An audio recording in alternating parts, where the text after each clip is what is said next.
Alesta TV làwa ẹ wá darapọ̀. Alesta TV làwa ẹ wá darapọ̀ mọ́ wa.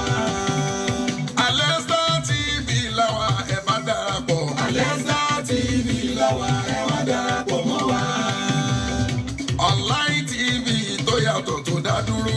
Alesta TV làwa ẹ wá darapọ̀ mọ́ wa.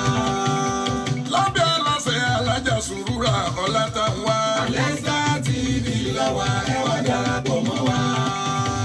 Alesta TV làwa ẹ wá darapọ̀. Alesta TV làwa ẹ wá darapọ̀ mọ́ wa. Àṣà rí iṣẹ́ takuntakun tó ń gbéṣe iná ò ní táwọn rẹ̀.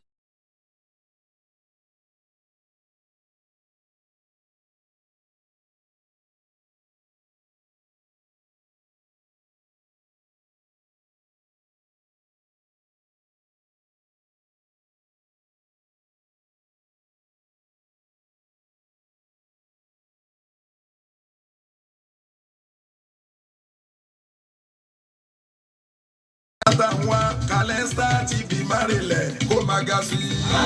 Ó ṣe tìmítìmí mo rí bó ti ń ṣe ẹ̀. Iná ò ní tọ́wọ́ rẹ̀ máa sàmì ọ̀la táwọn. Ẹgbẹ́ bí ẹ̀kẹ́kẹ́ ní àná bẹ́ẹ̀ bá ṣe ń wọlé má bá ń ṣe ẹ̀. Ló fi yàtọ̀ nínú ẹgbẹ́ ká sóre fún ní máwẹ̀yìn Ọlátànwá ìgbìyànjú rẹ̀ onígbèlẹ̀ onílàdá bẹ́sẹ̀ bá dé wà rẹ̀. Bẹ́ẹ̀ bá ṣe ń wọlé ẹ má bá mi ṣe ẹ̀. Thank you. Ìjọ wọn fẹ́ lọ. Àṣà rí iṣẹ́ takuntakun tó ń gbéṣe. Iná ò ní tọ́wọ́ rẹ̀ máa sàmì ọ̀la táwọn. Alesta TV márìnlẹ̀ kó máa ga sí i. Tìmítìmí ẹ ṣe ẹ̀ sórí kíní wa náà Facebook page wa. Sáré kébì má pàgbà àtọmọdé ìrànlọ́wọ́ fún ọ̀pọ̀ máa pọ̀ bẹ́ẹ̀ ṣe ń ṣe lọ́lọ́run mú rí àtúbọ̀ máa ràn yín lọ́wọ́ sí Alesta TV onírèlẹ̀ lọ́lá ọlọ́run. Àṣà rí iṣẹ́ Thank you darling. Ó ṣe tìmítìmí. Bẹ́ẹ̀ bá ṣe ń wọlé ẹ má bá wọn ṣe ẹ̀. Kẹ̀sì mọ́ ẹ ti mọ love and kíní yẹn tap tap àbí kí náà pè. Gbèdé òkè ẹ jọ̀wọ́ ẹ bá wa gbé Alesta TV ẹ jẹ́ kó di ní ńlá ẹ subscribe share rẹ̀ kẹ̀sì máa follow wa. A ò lè dáwọ́ ẹ jọ̀wọ́ ẹ kún wa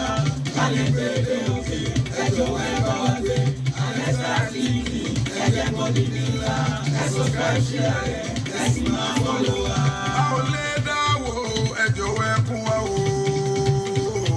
Ká lè gbèdé òkè ẹ jọ̀wọ́ ẹ bá wa gbé Alesta TV ẹ jẹ́ kó di ní ńlá. Oh, thank you for sharing. Ẹ jẹ́ kó di ní ńlá. King of Ẹ Voice. subscribe share rẹ̀ kẹ̀sì máa follow wa.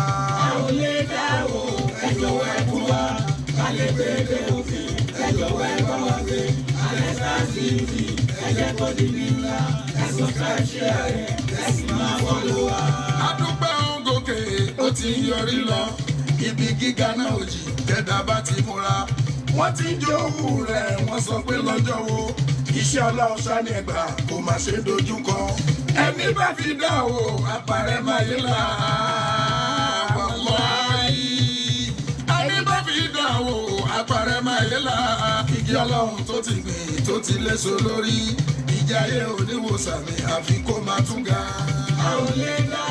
Thank you as you are joining.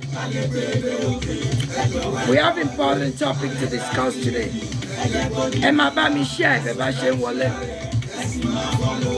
A ò lè dáwọ́ ẹ jọ̀wọ́ ẹ kún wa ẹ ṣe lórí Facebook ẹ jọ̀wọ́ ẹ kún wa lórí YouTube channel ẹ jọ̀wọ́ ẹ follow wa bó ṣe lórí Instagram ẹ jọ̀wọ́ ẹ kún wa ká lè gbé dé òkè ẹ jọ̀wọ́ ẹ bá wa gbé Alesta Wa alaikum salam, ẹ Ustaz. jẹ́ kó di ní ńlá ẹ subscribe share rẹ̀.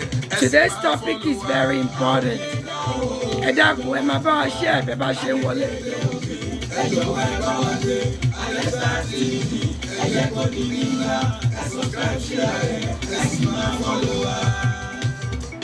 Ó yá ká fi pèrò sọ torí ẹ láti pèrò sọ́kàn o. Tọ́pìkì wa important. Kí n tó gbé ẹni tí ó bá wa sọ̀rọ̀ wọlé. Good evening, we warriors. Àyẹ̀wò bóyá ó ti request. Online TV tó yàtọ̀ tó dá dúró. Alesta TV làwa ẹ wá darapọ̀ mọ́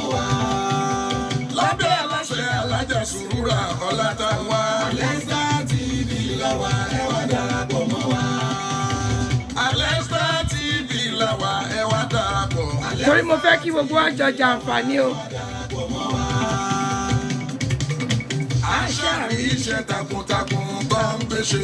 Iná ò ní táwọn rẹ̀ máa ṣàmì ọ̀la táwọn Kàlẹ́sà TV máa rìnlẹ̀ kó máa ga sí. Aṣáàrí iṣẹ́ takuntakun tó ń gbéṣe. Iná ò ní táwọn Post mi ò tí ì wọlé. Aṣáàrí iṣẹ́ takuntakun tó ń gbéṣe o. Zainu aṣáàrí iṣẹ́ takuntakun tó ń gbéṣe. Iná ò ní táwọn rẹ̀ máa ṣàmì ọ̀la táwọn Kàlẹ́sà TV máa rìnlẹ̀ kó máa ga sí. Aṣáàrí iṣẹ́ takuntakun tó ń gbéṣe. Iná ò ní táwọn rẹ̀ máa ṣàmì ọ̀la táwọn Kàlẹ́sà TV máa rìnlẹ̀ kó máa ga sí. Ojú àánú sálọ fi yàtọ̀ nínú ẹgbẹ́. Kásòrè fún ni máwẹ̀yìn. Ọlá táwa ìgbìyànjú rẹ̀ onígbèlẹ̀ onílàdá. Bẹ́sẹ̀ bá dé wà rẹ̀ mi lò. Màá sá. Wa alaikum salam. Sista Gbadé Akaga ní àti. Bẹ́ẹ̀ bá ṣe ń wọlé, ní kẹ́ máa ṣí àì. Ní kẹ́ mọ́ táàpù ẹ̀. Kẹ́ táàpù Bẹ́sẹ̀ sọ fún tọ̀tún tòsí nílé iṣẹ́. Tẹ́sáré kébì má gbàgbà àtọmọdé. Ìrànlọ́wọ́ Thank you, we warriors. Lọ́lọ́run ń rí àtúbọ̀ máa ràn yín lọ́wọ́ sí. Kàlẹ́sà TV onírèlẹ̀ lọ́lọ́lọ́run. Aṣáàrí iṣẹ́ takuntakun tó ń gbéṣe. Iná ò ní táwọn rẹ̀ máa ṣàmì ọ̀la táwọn Kàlẹ́sà TV máa rìnlẹ̀ kó máa ga sí. A ò lè dáwọ́ ẹ jọ̀wọ́ ẹ kún wa. Ká lè gbé dé òkè ẹ jọ̀wọ́ ẹ bá wa gbé. Kàlẹ́sà TV ẹ jẹ́ kó di ní ńlá. Ẹ subscribe share rẹ̀ kẹ̀sì máa follow wa. A ò lè dáwọ́ ẹ jọ̀wọ́ ẹ kún wa. Ká lè gbé dé òkè ẹ jọ̀wọ́ ẹ ẹni ọlájà mi. Kàlẹ́sà TV ẹ jẹ́ kó di ní ńlá.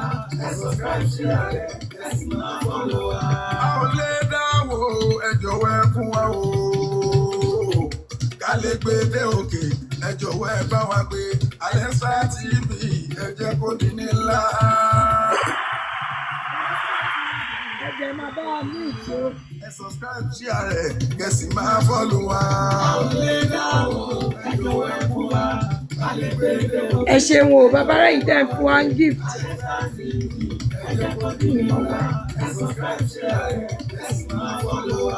Adúpẹ́ ń gòkè ó ti yọrí lọ. Ibi gíga náà ò jì kẹ́dá bá ti múra. Wọ́n ti jówù rẹ̀ wọ́n sọ pé lọ́jọ́ wo. Iṣẹ́ Ọlọ́run sáni ẹgbà kò má ṣe dojúkọ. Ẹni bá fi dáwò àpárẹ̀ máyé là wàláhì.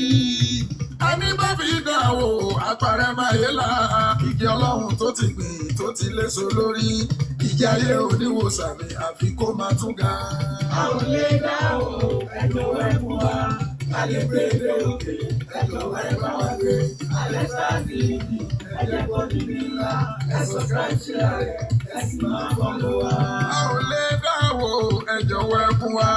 Bó ṣe lórí Facebook ẹ jọ̀wọ́ ẹ kún wa. Lórí YouTube channel ẹ jọ̀wọ́ ẹ follow wa. Bó ṣe lórí Instagram ẹ jọ̀wọ́ ẹ kún wa. Ká lè gbé dé òkè ẹ jọ̀wọ́ ẹ bá wa gbé. Kàlẹ́sà TV ẹ jẹ́ kó di ní ńlá. Ẹ subscribe share rẹ̀ ẹ sì máa follow wa. A ò lè dáwọ́ ẹ jọ̀wọ́ ẹ kún wa.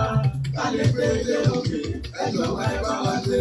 Kàlẹ́sà TV ẹ jẹ́ kó di ní ńlá. Ẹ subscribe share rẹ̀ ẹ sì máa follow wa. A'udhu billahi minash shaitani rajim. Bismillahir rahmanir rahim. Ọlọ́run ọba mi àti délé ní láti wá ṣe ètò wa. Ètò wo la fẹ́ ṣe lénìí? A fẹ́ sọ nípa genotype. Ǹjẹ́ ìwọ tiẹ̀ mọ̀ genotype ẹ̀? Genotype is different from blood group, and that's where most people get it wrong. Our genotype determines who the child we're going to give birth to. My genotype and my partner's genotype equal the result of the genotype of our unborn child. So Ọlọ́run ọba, ètò tèmi mo máa ní co-host tájọ host yẹ warriors tí ó ṣàlàyé fún wa kí ni genotype wa. Ǹjẹ́ ó pọn dandan ká mọ̀ ká tó là ń ṣègbéyàwó Ọlọ́run in tá wàá sọ lẹ́ni Ọlọ́run ìwọ ni kò gbọ́rọ̀ sọ jáde lẹ́nu wa o má jẹ́ àṣìwí má jẹ́ àṣìsọ ọ̀rọ̀ wa má jẹ́ okòrò létí ọmọ aráyé àwọn ẹni ibi àwọn ẹni òkùnkùn tọ́mọ wa ń tafà sínú ìmọ́lẹ̀ láti inú òkùnkùn má jẹ́ kó lágbára lórí mi má jẹ́ kó lágbára lórí àwọn ọmọ mi má jẹ́ kó lágbára lórí gbogbo ẹ̀yin olólùfẹ́ mi pátá wàláhù yasimuka mina nas wàhínà jundana làhùmúlì galibun so ẹ jẹ́ kí n wá gbé we warriors CEO ẹ jẹ́ kí n gbé wọlé mi ò tí ì rí kó request kí n gbé ẹ wọlé torí ọ̀pọ̀lọpọ̀ àwọn èèyàn náà ti wà nínú ìdààmú lórí àìmámọ̀ genotype wọn yìí àìmọye obìnrin lọ́kọ ti kọ̀ sílẹ̀ o láìmámọ̀ genotype náà máa ní ẹ àjẹ́ ni ó ń bí ọmọ lábìkú àbíkú ń yọ lẹ́nu kò sí tó ń jàbíkú ń yọ̀yàn lẹ́nu o kò sì sí pé ẹ àjẹ́ ni ó wá ń fa àwọn ọmọ rẹ̀ dájọ́ no it could be as simple as not knowing the right genotype bóyá èèyàn kan ọkọ jẹ́ AS ìyàwó jẹ́ AS bẹ́ẹ̀ bá bímọ possibility wà kẹ́ ẹ bí sickle cell ọmọ sickle cell kẹ̀dẹ̀rẹ̀ bó bá síìkì gbogbo òrora eléyìí tọ̀hún ó possible ká lose àwọn ọmọ bẹ́ẹ̀ o obìnrin ló sì mọ̀ ń dáràn nínú gbogbo most of this thing so we warriors mo ń retí o. Mo retí kò. Mommy, I'm here. Oh, tẹ́nu ò bá ti sọ, ó wá ń dà mí láàmú. A jẹ́ pé àwọn admin mi. Can you hear me, mommy? So, over to you. Mo fẹ́ kó o ṣàlàyé fún wa lẹ́kùnrẹ́rẹ́. Kí ni genotype? Kí ni gbogbo àwọn tó yẹ kábọ̀? Torí ọ̀pọ̀lọpọ̀ àwọn èèyàn ló ti lọ orí òkè. Táwọn pásítọ̀ wa ti sọ fún wọn pé àwọn ò bá wọn fi àdúrà yọ kúrò. Gbogbo nǹkan kan lọ́lọ́run ń dá sí o. Ẹ̀jẹ̀ ayá wa ní brain. Wọ́n ní prevention is better than cure. Ẹ jẹ́ ká mọ̀. Over to you, we warriors. Thank you so much, mommy. Good evening, everyone. I wish the admin can actually make it a larger screen so that it can be me and you. Okay. I don't know if Ẹ bá make you it can larger. check the enhance. Sọ fún mi ń ṣe fúnra mi, bàbá sọ ń ṣe. Ẹ̀yin admin ẹ make it larger kìíní náà. Tẹ́ bá ti Mo lọ ní ṣe ṣe jàre sọ. sí enhance. Níbo ló ní Tẹ́ bá ti lọ sí ibi guest. Ẹ lọ sí ibi guest. Àwọn guest button yẹn. Èyí tó máa ń ṣe pink and blue. Okay, mo ti rí ẹ. So click setting. Tẹ́ bá ti click setting, ó máa gbé yín wá on the bigger screen. Okay, layout. Click, yes, click lórí layout exactly. Click spiral. Always show layout. Is this one better? Show. Jẹ́lẹ̀ better bí kì í ṣe grid. Jẹ́lẹ̀ better bí kì í ṣe grid. Ẹ ṣe bridge ẹja o. Okay, mo ti ṣe grid. Thank you.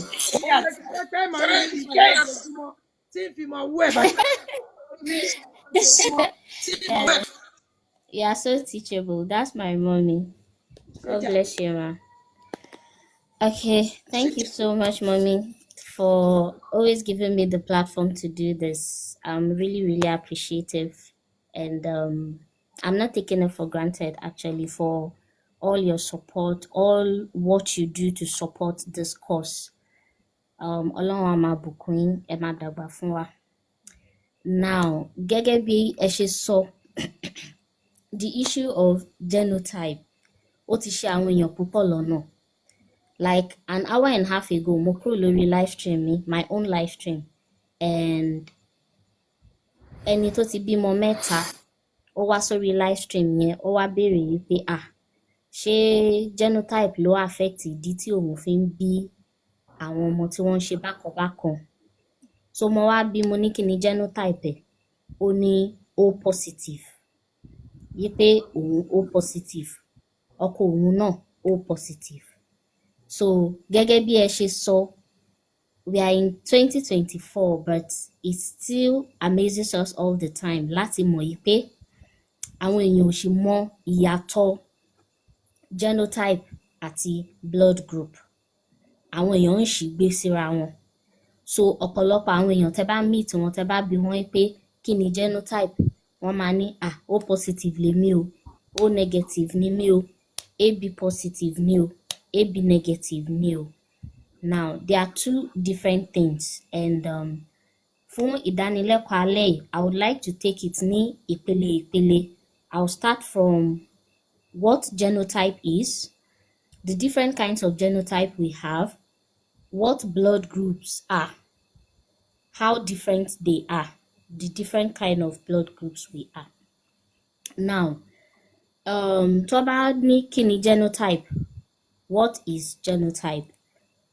Now, both genotype and blood group, we inherit it from our parents. A máa ń jogún ẹ̀ lára ìyá àti bàbá tó bá bí ọmọ. Ṣùgbọ́n tó bá ti di ọ̀rọ̀ blood group, ọmọ lè jogún blood group lára ìyá àbí bàbá. Ìgbà tó bá kàn genotype, àwọn méjèèjì ló máa donate gene tọ́mọ máa fi rí genotype ẹ̀. So fún ẹni tó bá jẹ́ O positive blood group nìyẹn, ìyẹn ò kì í ṣe genotype. Àwọn major blood group ta ní, a ní ẹni tó jẹ́ A positive àti A negative blood group nìyẹn, kò kì í ṣe genotype.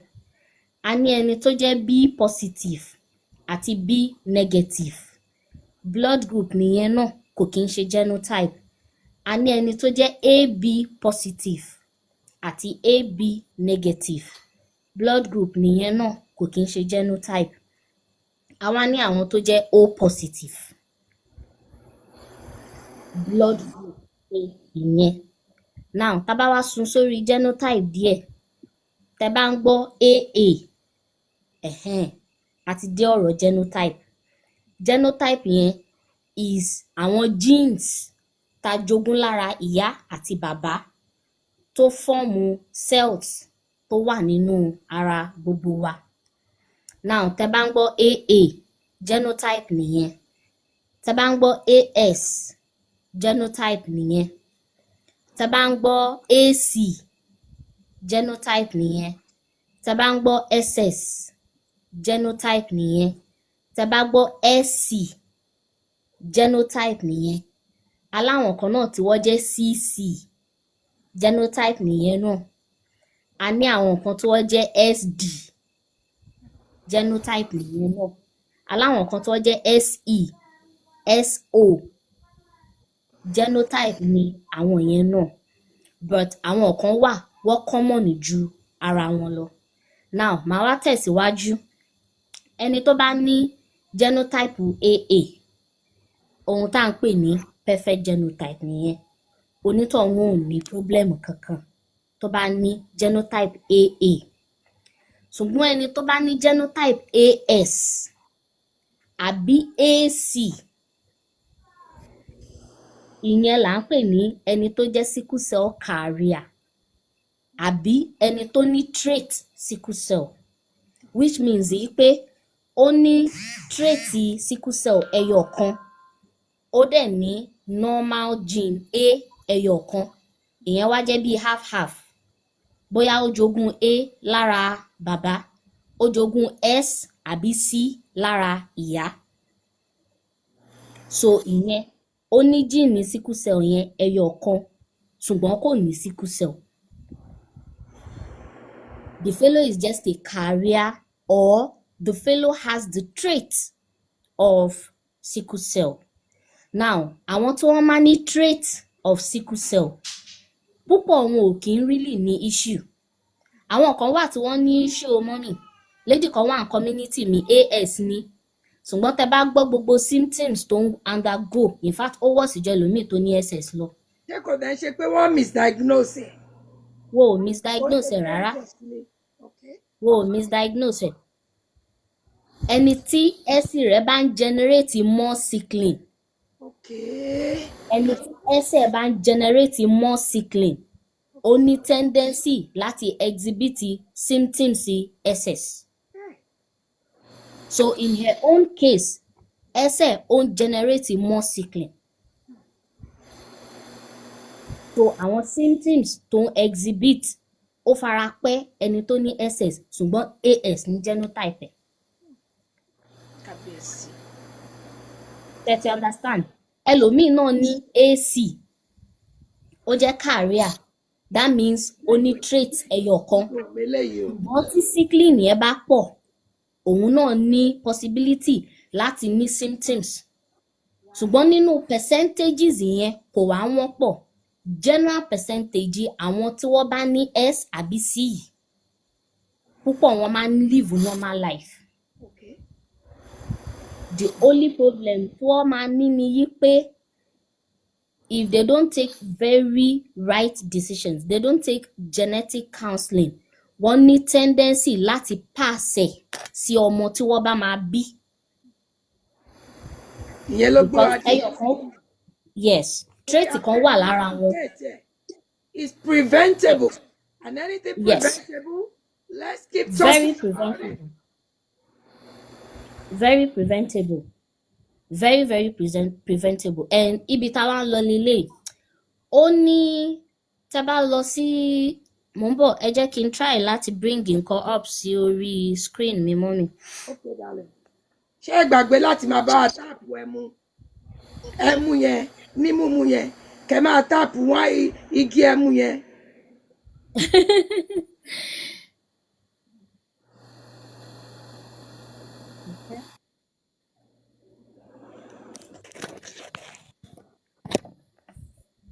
Ẹ ṣí ẹ lọ sí gbogbo ọ̀dọ̀ àwọn village kán bá lè wá gbọ́. Gbogbo obìnrin ò ń ṣàjẹ́, wọ́n ní ẹ ó ń bímọ, òun ní ń pọmọ rẹ̀ jẹ, ọmọ obìnrin kankan ò pọmọ ẹ̀ jẹ o. I'm only saying this while she's trying to bring up, statistics and other whatever it is that she's looking for. Ẹ jẹ́ ṣí ẹ irú nǹkan báyìí. Let's, knowledge is power. Knowledge is power. Ká lè make informed decision. Kí lọ́ọ̀fù má lọ bò wá lójú. Kí lọ́ọ̀fù má lọ bò wá lójú o. Torí wọ́n ní bá a bá prevent nǹkan ìgbọràn ní Yorùbá máa ń sọ, ó sàn ju ẹ. Are you back? Torí yóò. Okay, mommy. This is an example of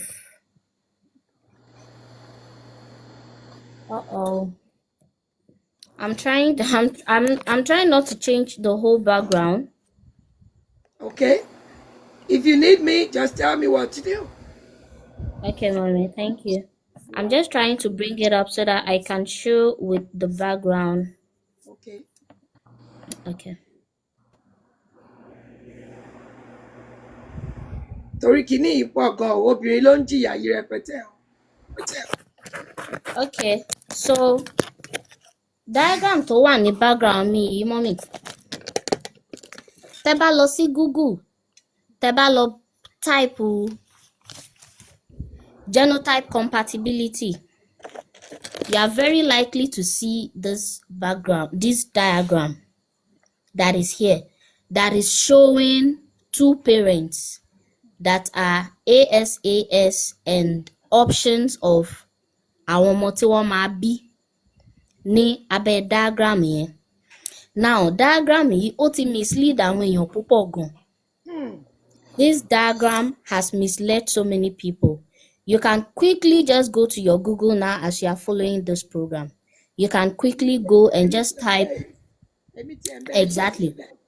Ẹ máa rí níbẹ̀. Ó common gan. Àwọn kan wà different ní bó ṣe máa ń yá. Ó dẹ̀ ti ṣe àwọn èèyàn ní ọ̀nà gan.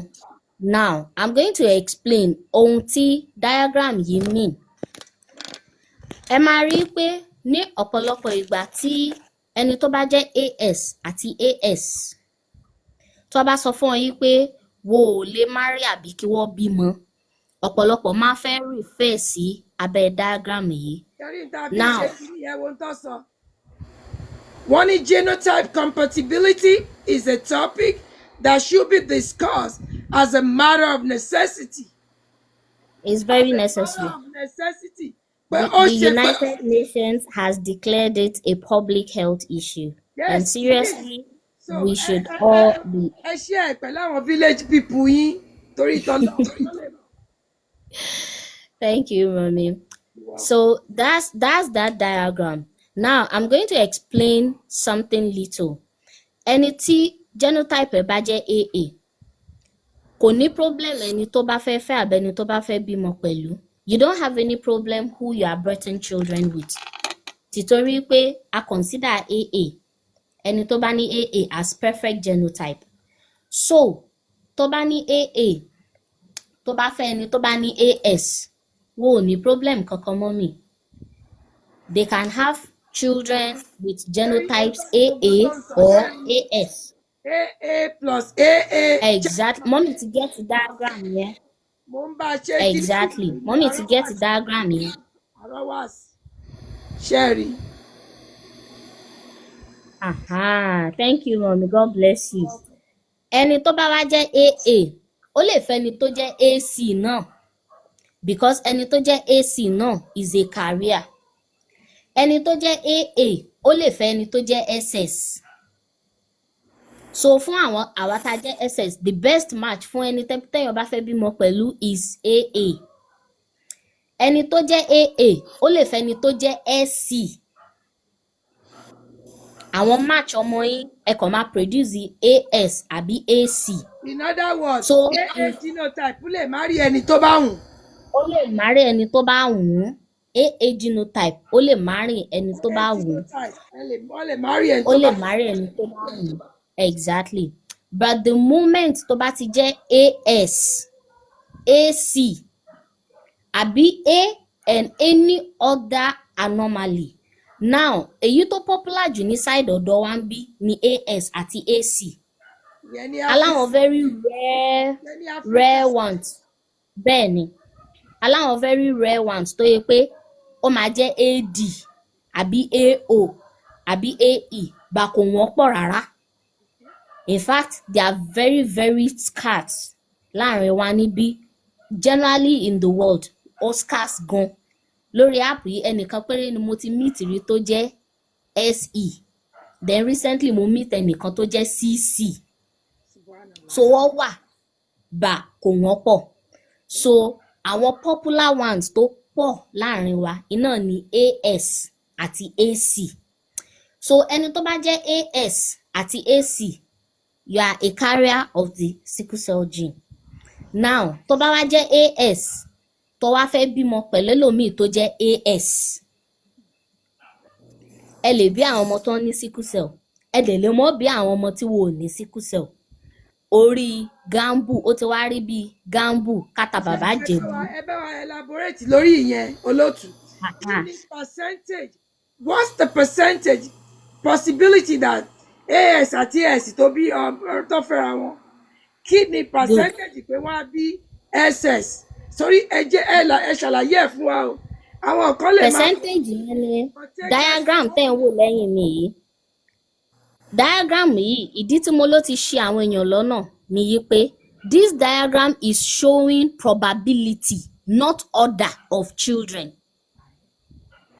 Is a probability, not order. Now, ẹni tó bá jẹ́ AS, tó bá fẹ́ ẹni tó jẹ́ AS, àbẹ́ni tó bá jẹ́ AC, tó fẹ́ ẹni tó jẹ́ AS, carrier lẹ́yìn méjèèjì. Ẹ lè bí àwọn ọmọ tán ní sickle cell. Ìsídà kẹ́ bí ẹni tó jẹ́ SS àbẹ́ni tó jẹ́ SC. Now, tẹ́ bá fẹ́ bímọ at each pregnancy, any 25% exactly. That's the chart, mommy. Any 25% tendency láti bí SS. Táyì méjèèjì bá fẹ́ bímọ. That is in probability. Any 25% probability láti bí ọmọ tó jẹ́ SS. The same pregnancy, any another 25% probability láti bí ọmọ tó jẹ́ AA. the same pregnancy ẹni 50% probability láti bí ọmọ tó jẹ́ AS just like you yourself. Now, we can't tell which probability falls in place because it's a game of chance. ǹjẹ́ àwọn àáfàá àbí pásítọ̀ àbí àwọn ìbílẹ̀ ṣọ́ lè wo ṣé kán sọ fún yàn pé eléyìí tí ó jẹ́rìí. Rárá mọ́mì, wọn ò lè wò.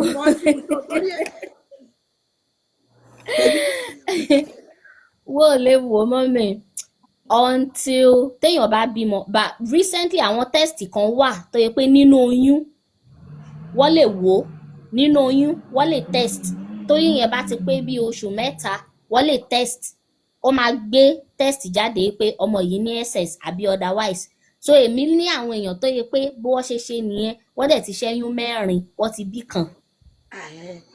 Torọ́ wò pé àwọn ò fẹ́ wá bí SS tó jẹ́ bẹ́ẹ̀ni so wà Nàìjíríà.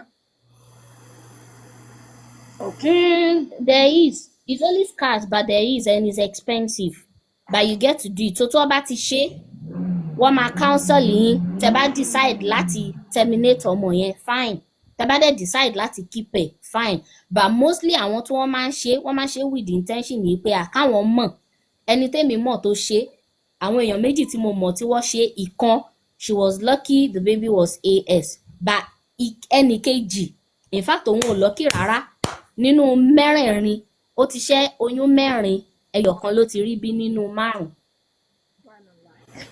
So it's a probability.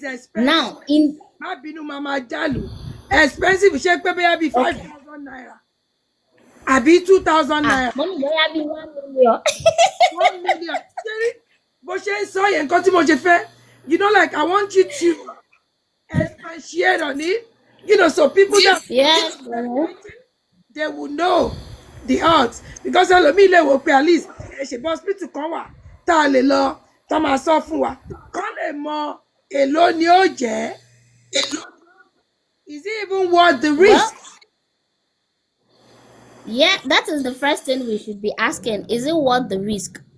Because as of 2 years ago, reliably, the fellow that did it for like about 600,000, and that was 2 years ago. That was 2 years ago. And with the way things are in Nigerian scene, me lè sọ iye tó wọ́n máa ṣe, but at least ó máa hint mọ́ bóyá bí 1M there about láti check. So tẹ́ bá check tí ò bá tẹ́ yín lọ́rùn, ẹ máa yọ oyún yẹn. Tẹ́ bá dẹ̀ fẹ́ keep ẹ̀ náà, ẹ máa keep ẹ̀.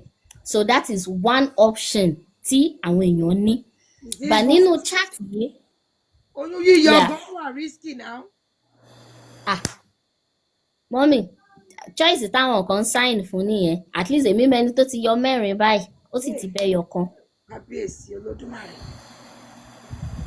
Ó ti yọ 4, ó ti bẹ́ yọ kan because àwọn ò sọ fáwọn òbí wọn nílé. So when the going got tough, they took decisions in their own hands. Wọ́n dẹ̀ ti rẹ́ yọ kan bí wọ́n ti yọ 4. So that's the price to pay. But ibi tèmi lọ ni yí pé nínú yíyọ ẹlòmíì yọ oyún kan gan ó ń bá lọ, nínú yíyọ kóbìnrin yọ oyún 4. Ọlọ́run má jà dààmú. Ilé ọmọ lè bàjẹ́, infection lè It's very high. So is it even worth it? Kéèyàn fẹ́ ni tó ti mọ̀ pé òkè o genotype èmi àti ẹ onítọ̀hún yẹn o àwọn ọmọ tá a máa bí SS ni jẹ́ àkúkú gbẹ̀fẹ́ tì pé Olúwa á ṣèpàdé wa láyọ̀ ká lọ wá ẹlòmíì fẹ́ tá a ní mọ́ dààmú òun ló fa ìtẹ́rí tó ẹ máa continue. Ẹ̀yin lẹ̀ ń wò bẹ́ẹ̀ mọ́mì. Okay, ẹ̀yin lẹ̀ ń wò bẹ́ẹ̀ mọ́mì. Àwọn tó bá ní àwọn ti wà in love, àwọn ò rí bẹ́ẹ̀. Wọn ò rí bẹ́ẹ̀ rárá. Some people are willing to take the risk, but èmi máa ń sọ ni mo fi máa ń sọ pé àwọn obìnrin ni mo bá ní ọ̀rọ̀ tó pọ̀ because wọ́n ṣẹ́yún lẹ́ẹ̀kínní, ìkejì, ìkẹta, ìkẹrin, obìnrin náà ni obìnrin ní gbogbo ẹ̀ máa fàbọ̀ lé as you lórí. go. Then nígbà tí wọ́n máa jẹ́ kí àwọn èèyàn yìí pé nínú ọmọ mẹ́rin tẹ́ bá jẹ́ AS nínú ọmọ mẹ́rin ẹyọ kan péré ló máa jẹ́ SS. Tẹ́ bá wọnú chat yẹn dáadáa, the last child nínú chat yẹn is the SS option. Yeah. So wọ́n máa sọ fún yín pé tẹ́ ẹ̀ bá bímọ kó pé mẹ́rin ẹ̀ lè bí SS. Irọ́ ni o. This chart is actually talking about probability and not order of children. It is talking about probability. But ó ti ṣe àwọn èèyàn púpọ̀ lọ́nà because wọ́n máa ní nínú ọmọ mẹ́rin ọmọ kan náà lẹ máa bí tó máa ní SS. Mo ti rí ọ̀pọ̀lọpọ̀ àwọn èèyàn tí wọ́n ní ìdí táwọn fi fẹ́ ọkọ àbí táwọn fi fẹ́ yàwó dẹ̀ rí bẹ́ẹ̀ because mo máa ń fẹ́ fi tèmi ṣáájú ní wá ìkan ò sí mọ́ èmi tí mo jẹ́ àkọ́bí exactly thank you mommy èmi tí mo jẹ́ àkọ́bí I live with sickle cell ẹni tó tẹ̀lé mi tí ò sí mọ́ of blessed memory he also lived with sickle cell so our first two children of the family àwa méjèèjì ní SS ẹni tó wá jẹ́ last of us òun ló jẹ́ AA so ṣe ti rí pé kò mu rárá mo exact yes kò mu àtọ̀. sísítà wa tó ń sọ̀rọ̀ yìí wọ́n ní àwọn mẹ́ta ni mọ́mí àwọn bí wọ́n ní àwọn ní sickle cell wọ́n ní brother wọ́n ní sickle cell and the brother is no more with us kọ́lọ́wọ́n bá kó bá rest soul brother yìí ọwọ́ ní èèyàn kan péré ní òní ẹ̀wọ̀n tí sister yìí encounter the sister you looking at ẹ̀wọ̀n the journalist tó tún ní master you looking at she has to let that go right now láti mójútó àwọn ọmọ ó yọ ń fún yóò fẹnu ara ẹ̀ sọ story ara ẹ̀ ẹ̀rí ìdí tí mo fi ń ràn lọ́wọ́ tí mo dẹ̀ fi fẹ́ kẹ́yìn náà kẹ́ ẹ bá wa kún wọn lọ́wọ́ torí pé ó ti ń lọ sí gbogbo school sìn láti lè máa lọ kọ́ àwọn ọmọ ní school pé à ń láti mọ genotype wa kí ìfẹ́ tó bò wá lójú ẹ dákun ẹ mọ̀ kẹ́ ẹ sì máa bá wa ẹ gbọ́ ọ̀rọ̀ ẹ sì máa bá wa ẹ máa bá mi support continue please. Thank you mommy. So ohun tí wọ́n máa fi ń ṣe àwọn èèyàn púpọ̀ lọ́nà nìyẹn wọ́n máa ní nínú ọmọ mẹ́rin tẹ́ ẹ̀ bá ti bí tó mẹ́rin ẹ̀ lè ní SS so ẹnìkan wà nínú káàmpù mi báyìí ó ní òun àtọkọ òun decide láti bí méjì àwọn òbí tó mẹ́rin but ìgbà tọ́lọ́run máa bá wọn ṣe àwọn méjì tí wọ́n bí yẹn SS làwọn méjèèjì. Ọlọ́run ò bá ẹ̀dẹ̀ ní kọ́lọ́run máa bá wọn ṣe. ẹ mọ̀ mi kí ni wọ́n ní kí n sọ Ọlọ́run bá wọn ṣe náà ni wọ́n mi. méjì náà bí SS ni àwọn èèyàn misinform wọn our job is to tell people know. Ọlọ́run bless wọn náà Ọlọ́run bless wọn pẹ̀lú ọmọ Ọlọ́run bless wọn pẹ̀lú ọmọ ọkọ dẹ̀ ti sá lọ báyìí ó ti lọ fẹ́yàwó mi ó ti dà ọmọ kalẹ̀ fún yàwó. obìnrin ló dá wàhálà gbé náà. ọkọ ti fi ilẹ̀ báyìí ó ti lọ fẹ́yàwó mi ó ti kọ́ àwọn ọmọ méjì yẹn tí ó ti bá tiẹ̀ lọ. I know of a family náà tí wọ́n ní mẹ́rin. In fact, the woman is on this app. Wọ́n wà lórí app yìí, she's just not online. Wọ́n ti bí mẹ́rin nínú mẹ́rẹ̀ẹ̀rin mẹ́ta ò sí ẹyọ kan ló kù. Subhanallah. Know of another family tó bí márùn-ún gbogbo àwọn ọmọ márùn-ún gbogbo wọn ló ní. Kíní ìdá ìṣe. Kékeré. And it's preventable. A lè prevent. Very, very preventable. Very preventable. Very preventable mommy. Ọmọ márùn-ún nínú family yẹn gbogbo wọn ló ní. Ìyẹn náà ọkọ ti sáńlé fìyàwó lẹ̀. Ó ti fìyàwó lẹ̀ pẹ̀lú ọmọ mẹ́rin ìkan náà ti ṣaláìsí òkú mẹ́rin. So problem ta ní nìyẹn yí pé wọ́n fi chat yìí wọ́n fi mislead àwọn èèyàn máa Google tó bá ti dórí Google wo ò ní ka ohun tí wọ́n sọ wo ò ní ṣe genetic counseling wo ò ní ṣèwádìí kankan wo ò ní béèrè wàá kàn dánú ara wọn dùn wàá ní tá a bá ti bímọ tó 4 a lè bímọ tó ní SS because in the chat the SS options are the last. That doesn't mean it is a order. It means probability. Now, the probability, according to ohun tí science sọ, àwọn sọ 25%, àwọn sọ kan 50%. Fún ẹni tó bá ní high sickling tó jẹ́ AS, gbogbo àwọn ọmọ tó bá máa bí, ó lè possible ìpé SS ni, just like titi mọ́mì tí mo sọ yẹn. Wọ́n ní ìgbà táwọn bí àwọn ọmọ tó 4 táwọn lọ ṣe test wọ́n rí pé sickling àwọn méjèèjì ó high. So tó bá continue láti bímọ tendency pé SS tí wọ́n sì máa bí ó high gan. So ìgbà náà ni wọ́n ṣẹ̀ tó kó kàngárá wọ́n ṣẹ̀ tó pínyà pẹ̀lú ọkọ wọn lẹ́yìn ìgbà tí wọ́n ti sọ wọ́n lóko wọ́n ní kò sọ́kọ tí wò pa wọ́n àjẹ́ wọ́n pa àwọn ọmọ jẹ ní ó ń fi wọ́n dájọ́ ní ilé kan ni. So orí obìnrin náà ló máa ń dà sí. Now ẹ jẹ́ ká tẹ̀síwájú díẹ̀ sí.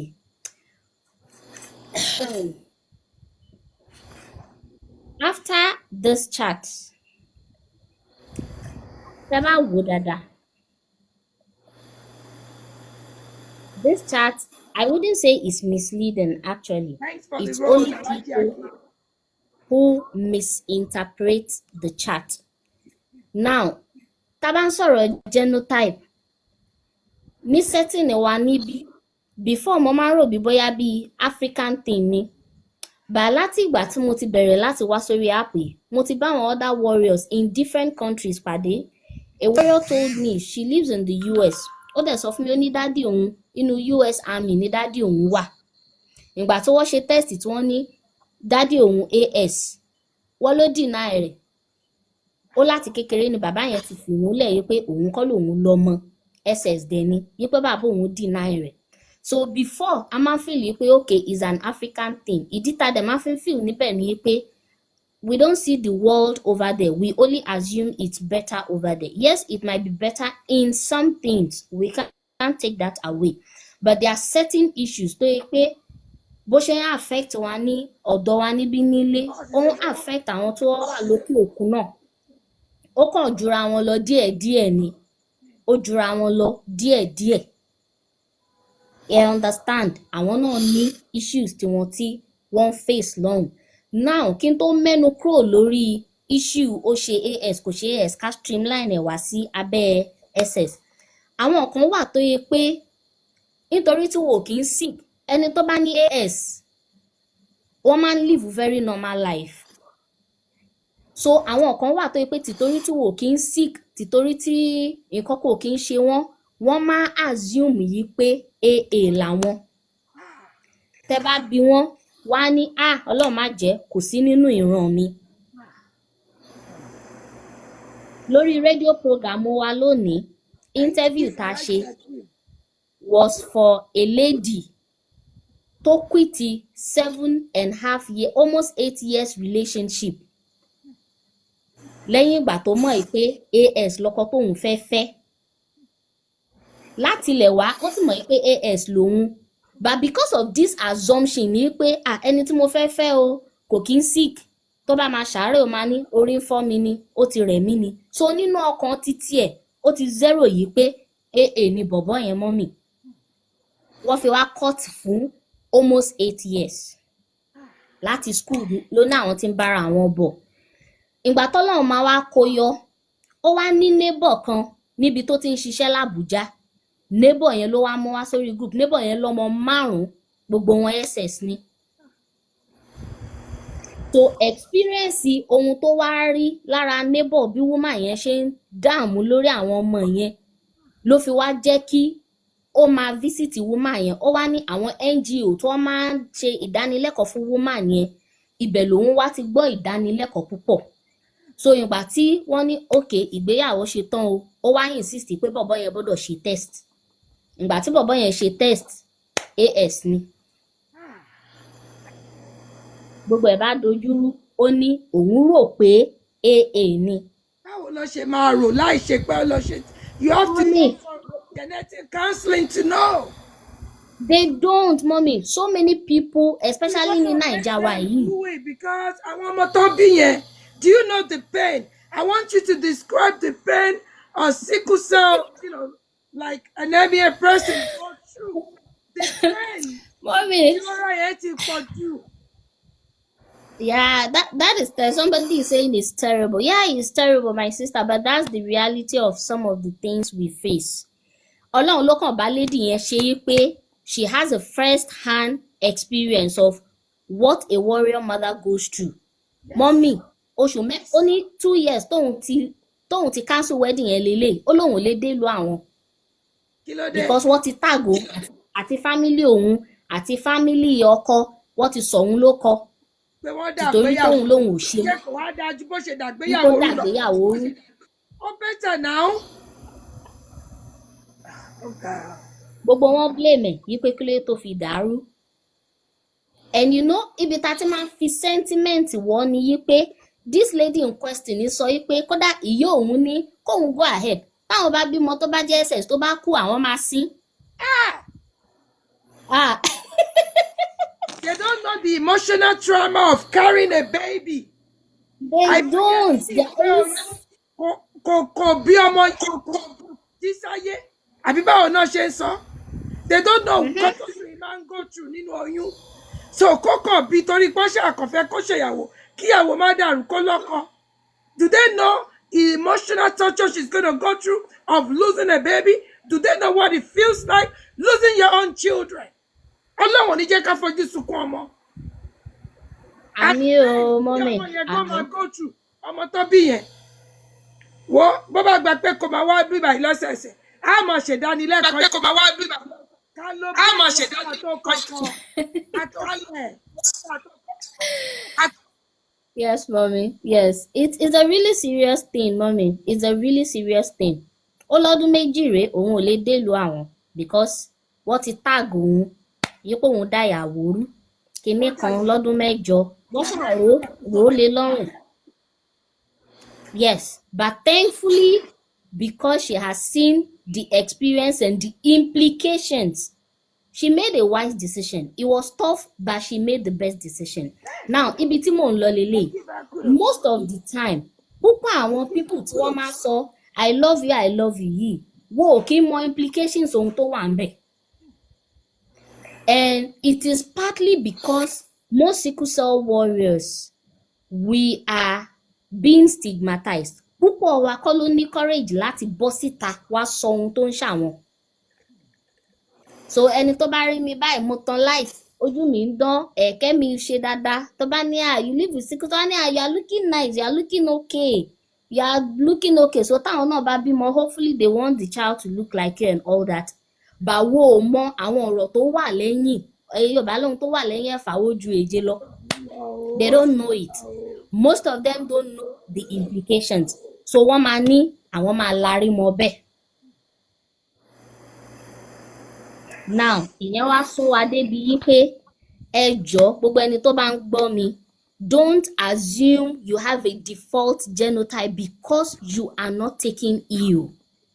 Because most people tó fall under this category mọ́mì, ó dìgbà tó bá bẹ̀rẹ̀ sí bímọ tó wá bá wá bí àwọn ọmọ yìí kí wọ́n tó mọ̀ yìí pé àwọn náà ní kankan lára. Àwọn míì tí wo ò bá bí wọn, èmi ti rẹ́ni tó yẹ pé former lọ̀gá mi 5 ló bí, kò dẹ̀ sí kankan nu wọn tó jẹ́ AS tó jẹ́ SS, AS dẹ̀lu ọ̀gá mi yẹn AS lọ́kọ̀ ẹ̀. So irú ẹni báyìí tó bá fẹ́ fún yàn ní ìmọ̀ràn ṣe rí i pé tí ò bá mọ ohun tó ń sọ ìsọkúsọ ló máa sọ fún yín. Ìsọkúsọ ló máa sọ. So ẹ lọ seek genetic counseling, ẹ dẹ̀ ṣe tẹ́ẹ̀sì, ẹ jọ̀ọ́ títorí Ọlọ́run ẹ má assume pé títorí tẹ́ẹ̀kì ń sick lẹ́yìn orí fífọ́ àti ọ̀rẹ́ mi by default genotype ni AA ni. If you are AS, you might not have any symptoms. You will live life normally. You will not have any complications of the disorder. You are just good to go. so ẹ má jẹ́ ká rò bẹ́ẹ̀. Then fún àwa tí a bá wà ní Naija wa níbí, kí n tó tẹ̀síwájú ẹ jẹ́ kí n rọra fi ha. Tẹ́ bá ṣe test níbì kan, ẹ jọ̀ọ́ ẹ ṣe níbò, ẹ ṣe tó bí ẹ̀mẹ́ta. Tẹ́ ẹ bá ti trust laboratory because rádaràda náà result rádaràda náà ń gbé fún ọ. rádaràda wọ́n pọ̀ gan. Mọ́mì wọ́n pọ̀ gan. Wọ́n pọ̀ in fact tí wọ́n ṣe fi ń da àwọn èèyàn ní sáàrù ní Nàìjíríà yìí, tí wọ́n fi ń da lérú, tí wọ́n ń da ìyàwó àwọn, tí wọ́n ń da láìsí àwọn èèyàn. Ó pọ̀ gan. lọkọ ọkọ ò sí ṣe as lọkọ àwọn náà ti gbé òjò fún iná o. Exactly, wọ́n ti gbójú fáìn náà. Ìgbà tó bá máa bímọ, tó bá máa bí ọmọ ss, obìnrin náà ló máa forí fa. Ìsídà kan ló lọ gbọ́ ọmọ àlè wá.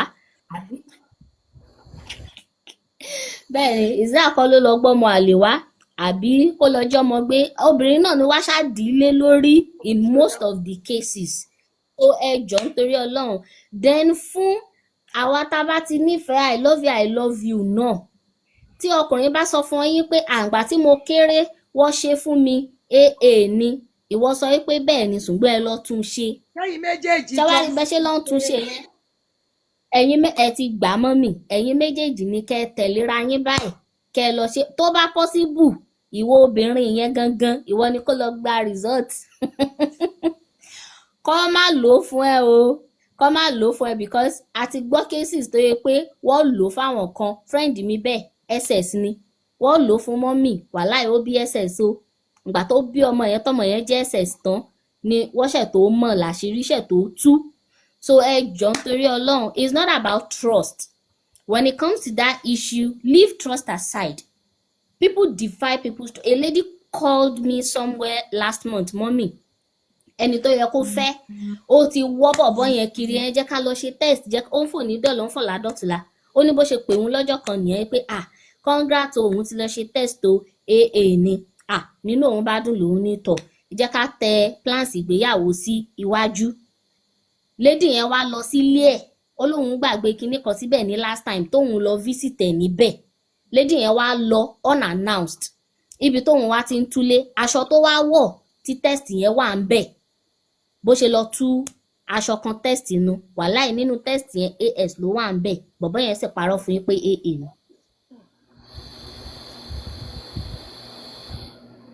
Bọ̀bọ́ yẹn parọ́ fún yín pé AA ni. Ó ní títí tóun fi confront ẹ̀ báyìí, òun fi fóònù ìyá báyìí. Kó tó believe, ó deny rẹ̀ ní sánsan, yí pé rọ́ ni. So a lot of issues ló ń ṣẹlẹ̀. Leave trust. When it comes to àti yóò fẹ́ we are doing I love you, please shine your eye dey love. Shine your eyes when you are loving. Do your test more than once. Do it twice or 3 times if it's possible. Make sure you are talking to the right people for you to be directed to the right laboratory to do the test. Now, ìyẹn ló wá mú mi tẹ̀síwájú. Mostly ní setting wa níbí, tá bá ń sọ̀rọ̀ genotype, a ti máa ń dúró kó di ìgbà mo fẹ́ mú yàwó, mo fẹ́ mọ́kọ wálé. Ìgbà yẹn la ṣe máa ṣe genotype test.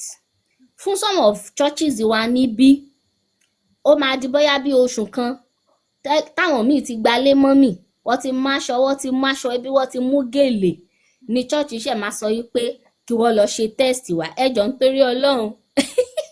Àwọn tó wá ti máṣọ tí wọ́n ti mú gèlè tó wá bá lọ ṣe test tí ò bá mu, kẹ wá ní kí wọ́n pínyà, ṣe rí pé kò bójú mu. Ibẹ̀ ni wọ́n ti máa cast and bind demon. Ibẹ̀ ni wọ́n ti máa mú ṣó, wọ́n máa má jẹ. Wọ́n máa mú all sort of spiritual kìnìkan, ilé kìnìkan ni wọ́n ti fẹ́. Ibìkan ibẹ̀ ni àwọn kan ti máa gbàwẹ̀, wọ́n máa gbàdúrà, wọ́n máa gorí òkè, orí òkè 3, gbogbo orí òkè ni wọ́n máa gùn. Yí pé kọ́ bá fi gbàdúrà kọ́lọ́hun fi yípo. Ṣé mọ̀ pé Ọlọ́run gbogbo àdúrà kan lọ́lọ́run gbà.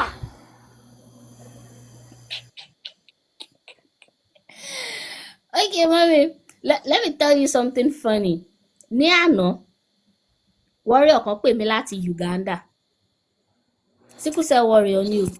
Ó pè mí láti Uganda. Ọkùnrin ni. ó wá fẹ́ yàwó kò sọ fún yàwó yẹn pé sickle cell lòun wọ́n ti wá bímọ báyìí ọmọ tí wọ́n bí SS ni. kò dẹ̀ sọ fún ìyàwó yẹn ṣe ìyàwó yẹn náà gbọ́dọ̀ lọ òun la fi ní pé káwọn ẹ̀wọ̀n èèyàn ẹ lọ ṣe genetic counseling ṣe ìyàwó yẹn kò bí ni àbọ̀ gbéràn lé lọ́wọ́. kò bí SS lẹni tí mò ń sọ yìí o ọkùnrin SS tó bá fi mọ àwọn tó bá dá kọ́ọ̀lù bò mí nígbà míì báyìí SS lẹni tí mò ń sọ yìí mọ́mì SS ni ó dẹ̀ fẹ́ yà ó ti torí fear yìí pé kò ní fẹ́ mi ṣe ti understand èmi understand ibi tó ti mú ọ̀rọ̀ yẹn but kò ní excuse because most of the time. That's why be honest with each other. Ẹ̀ẹ́dẹ̀rọ bóyá ẹ̀kú máa kó pé ẹ̀ ní bímọ kẹ́kú má bí ọmọ wá sáyé kẹgbọ́mọ yẹn sí inú rẹ̀. You know, like you guys could decide to adopt. You could decide to adopt. Ṣẹ̀wárí mọ́mì. Ó yẹ kí ìlú èbó làdọ́tì yẹn ti lè sí. Ó yẹ kó sùn ẹ̀ ni. Kò sùn rẹ o bàbá lady yẹn pásítọ̀ ni o wọ́n ti wà nínú àwẹ̀ àtàdúrà báyìí kọ́lọ́run bá wọn yípo o. Àwẹ̀ wo ni ó yí kí ni po? Wọ́n ti wọ̀. Àwẹ̀ kankan lè yí. Èmi ṣàǹsọ bó ṣe ń lọ. Mo ṣàǹsọ bó ṣe ń lọ fún mi báyìí. Àná alánà ìnáwó pè mí wọ́n ti wà nínú àwẹ̀ àtàdúrà bí wọ́n ṣe máa yípo ìkan tún nìyẹn o. Ṣé wá rí gbogbo bó ṣe fà á tó nísìnyìí kí wọ́n pínyà wọ́n láwọn ò pínyà àwọn tún fẹ́ bímọ sí i. Ṣé rí pé dì lélẹ̀ o. Wọ́n ti brainwash wọn ní. Èdè kan wọ́n ti brainwash. This is real life. We need to do more of this. Some pastors, churches, àbáwọn àfáà kan, àbọ́lọ́yẹ nǹkan kan wò, wọ́n sọ fún wọn pé wọ́n á yí padà. Gbogbo nǹkan kan lọ́lọ́run ń yí padà. Let me tell you, Ọlọ́run ló ti dá àwọn doctor. Ó ti mọ̀ pé genotype rẹ̀ gbogbo ọ̀rọ̀ kan lọ́lọ́run ń dá sí o. Ọ̀rọ̀ tó wà important. Wàláì mọ́mì. Ẹ mọ̀ ni mo gbọ̀rọ̀ lẹ́nu yín mọ́mì. Pásítọ̀ kan wá sórí láìfù mi nírọ̀lẹ́ yìí. Wàláì Ọlọ́run ohun tí pásítọ̀ yẹn sọ nìyẹn. Gbóhùn tẹ́ sọ yìí ohun tí pásítọ̀ yẹn sọ lórí láìfù mi nírọ̀lẹ́ yìí. Gbogbo ọkọ̀ lọ́lọ́run kò gbogbo ẹ̀kọ́ ló kọ́ lọ́hùn náà. Ìwọ tó mọ̀ọ́mọ̀ okay orí èèyàn ṣí ẹ létí. Let me tell you inú tún máa bí Ọlọ́run sí ni. Ṣé rí àwọn èèyàn kan wà àwọn ọ̀rẹ́ èèyàn ṣí wọn létí. Ọmọfin ní ẹ ṣí ẹ pẹ̀lú àwọn village people yìí. Aláwọn èèyàn kan tó ń gbé ìlú oko. Wọn ò tí ì mọ̀ nípa nǹkan yìí. Ìyàwó yẹn náà máa ní àjẹ́ ni. Ó ń pọ́mọ jẹ kò dẹ̀ pọ́mọ jẹ. Genotype àti ẹ̀ ló ń produce. Ẹ má jẹ́ Ọlọ́run. Thank you sister Wumeba kiss for the road. Ẹ fi Ọlọ́run lọ́rùn sílẹ̀. Eré ni sọ fún yín. So ẹni yìí ọwọ́ náà yìí máa proceed. Wọ́n máa bímọ. Wọ́n á fàwẹ̀ àtàdúrà. Àwọn ṣé àwọn kú kan táwọn èèyàn kan kú. Àwọn ní ń pa wọn. Kò yẹ kí èèyàn bá wọn kẹ́dùn. Kò yẹ ká bá wọn kẹ́dùn. Why would you knowingly? Ṣé rí àwọn mistake kan wà táwọn ìyá wa ṣe? Irú mọ́mí sister wa yìí sì. That's not no. Ṣé rí? There is no excuse for ignorance. Ìtẹ̀yàn ò mọ̀ yàtọ̀. Àwọn ènìyàn ò mọ̀. Ìwọ̀n ọba la máa ní kíní mọ̀. But ẹ̀yin tẹ́ ẹ ti wá mọ̀. Kẹ̀mọ́ wá ní Ọlọ́run ó yí padà. Kí Ọlọ́run yí padà? Ẹgbẹ́ ni pásítọ̀. Ẹgbẹ́ ni àfà. Wọ́n máa tákù wọn. Wọ́n máa tákù.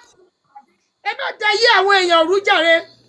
Ẹ má ba yé àwọn èèyàn jẹ́ pẹ̀lú sọkúsọ. Genetic counseling is the key. Prevention. The key. Prevention. So mommy, that's part of the issues. Àwọn real life issues. Ṣé dẹ̀ wá rí mọ́mì ohun tó wà baffling níbẹ̀ ni yí pé ayé àwọn òbí tiwa tí wo mọ̀ yẹn. Tẹ́ bá rí statistics numbers àwọn tí wọ́n ní sickle cell àti ayé ìsìn that information is there. Ṣé rí numbers yẹn sì ó ti gùnkè is so alarming. Because àwọn èèyàn kan ń parọ́ fún wọn. It's so scary. Because I'm telling you they are being brainwashed. Ó ti pọ̀ jù. They are being brainwashed. Ó ti pọ̀ jù. It's too much. It's too much. In fact, tó bá ní ayé àwọn òbí tiwa tó wà ignorant yẹn gangan ló wá yẹ kó pọ̀ epo ti máa reduce wà láì kò reduce o. Torí àwọn òbí wa ò mọ̀. let me tell you nǹkan ìṣòro dọ́ọ̀bù. mọ̀ lè fọ́ọ̀tì wọn fún ìdé èèyàn mọ̀ káwọn ẹnìkan tún máa wá fẹ́ sọ̀rọ̀ dòótọ́ ìyẹn làwa ò ní gbà o ẹni chọ́ọ̀chì tàbí kankan ẹ jẹ́ kémi mọ iṣẹ́ tèmi nìyẹn á dìrẹ́dìrẹ́ wa bíi I better pass my neighbor ní. Kódà àwọn tí wọ́n ṣe deliverance tó ń gbowó deliverance ya pamọ́ mi. Ẹ fún mi lórúkọ wọn. tó ń ṣe deliverance tó ń gbowó deliverance ẹnìkan. máa dìrẹ́dì ayé wọn dúró dé. báwo lè ṣe máa parọ́ fáwọn èèyàn ẹ sọ tó fún mi. máa dìrẹ́dì wọn. because lágbára bọ̀. Okay, let me tell you now we are warriors. Yes, mommy. But when you don't go through pain, I don't know if you get what I'm saying. Irọ́ náà ń pa fún wọn náà. It's denial, mommy. Okay, ẹ jẹ́ kí n ṣàlàyé nǹkan kan fún yín, mommy. Now, ọmọ tó bá diagnose tó bá kéré. Ẹ jẹ́ ká máa wake wọn up. Ọmọ tó bá diagnose tó bá kéré, ọmọ yẹn sì kéré. Ẹ ti understand? Yes. Welfare ọmọ yẹn ó wà lọ́wọ́ àwọn òbí ẹ̀. Yes. Now, most problem ta ní ni pé most of àwọn òbí they are too religious. Òbí mi ò ní accept. Wọ́n gbọ́ ọmọ lọ chọ́ọ̀chì. Wọ́n máa gbọ́ ọmọ lọ church, àbí wọ́n gbọ́ ọmọ lọ sí òkè, àbí wọ́n gbọ́ ọmọ lọ sí alágbo. Àwọn funny things, mommy. Parent kan ti sọ fún mi lórí live stream lórí app yìí pé wọ́n ní kóun mọ kí Fanta, tetracycline, chlorophenicol àti ọsàn rombo fún ọmọ ẹ̀ tó ní SS. Ó lè mọ̀ ìfọwọ́ rẹ̀ pa ọmọ rẹ̀ díẹ̀díẹ̀. Ó ń tún ọmọ ẹ̀ ṣe dáadáa kí má fẹnu sọ nǹkan míì. Ta lẹni tó sọ fún kó ṣe bẹ́ẹ̀? Orúkọ onítọ̀hún yẹn lèmi fẹ́ mọ̀. Wà láyé nǹkan onítọ̀hún pẹ̀lú fọ́tò. Ọ̀rẹ́ ẹ̀ mọ́mí wọ́n máa ń sọ fúnra wọn náà ni. Wọ́n máa ń sọ fúnra wọn náà. Ọ̀rẹ́ tó lọ́rẹ̀ẹ́ mi tọ́rẹ́ rẹ̀ ń ọ̀rẹ́ tó ní ọmọ SS olóhun tóun lò fọ́mọ òun nù wọ́n wá fún nímọ̀ràn. Ọjọ́ tó wá sọ lórí live stream mi dókítà tó máa bá wa ṣe program ó wà níbẹ̀ woman yẹn pariwo ó ní madam ṣé kí n dọ̀bálẹ̀ kí n mọ̀ bẹ̀yìn ẹ jọ̀ọ́ nítorí Ọlọ́run. So that is the issue we have and it is not surprising ni pé tẹ́ bá wo statistics wọ́n máa sọ fún yín pé Nigeria ni headquarters. Nigeria we have. Ó wà bẹ́ẹ̀ àwa ni the highest. Ẹ sì mọ wá. Google ni èmi kọ́ mo sọ. We are too religious. Anybody can cross check. We are too religious. Ó wà ń bẹ̀. Àwọn ẹni man of God woman of God àti Mùsùlùmí wọ́n ní àmọ́ wọ́rí àfàdúrà ṣe gbogbo nǹkan kọ́ làdúrà ṣe. Olúwa. Ó wà ń bẹ̀ mọ́nù ó wà ń bẹ̀ dáadáa. Ẹni so pathetic pé ọdún iye àwọn ọmọ yìí tí wọ́n rí kà táwọn bí ní Nàìjíríà nìkan statistics says is about 100 to 150,000 lọ́dọọdún. Ó dẹ̀ jù bẹ́ẹ̀ lọ.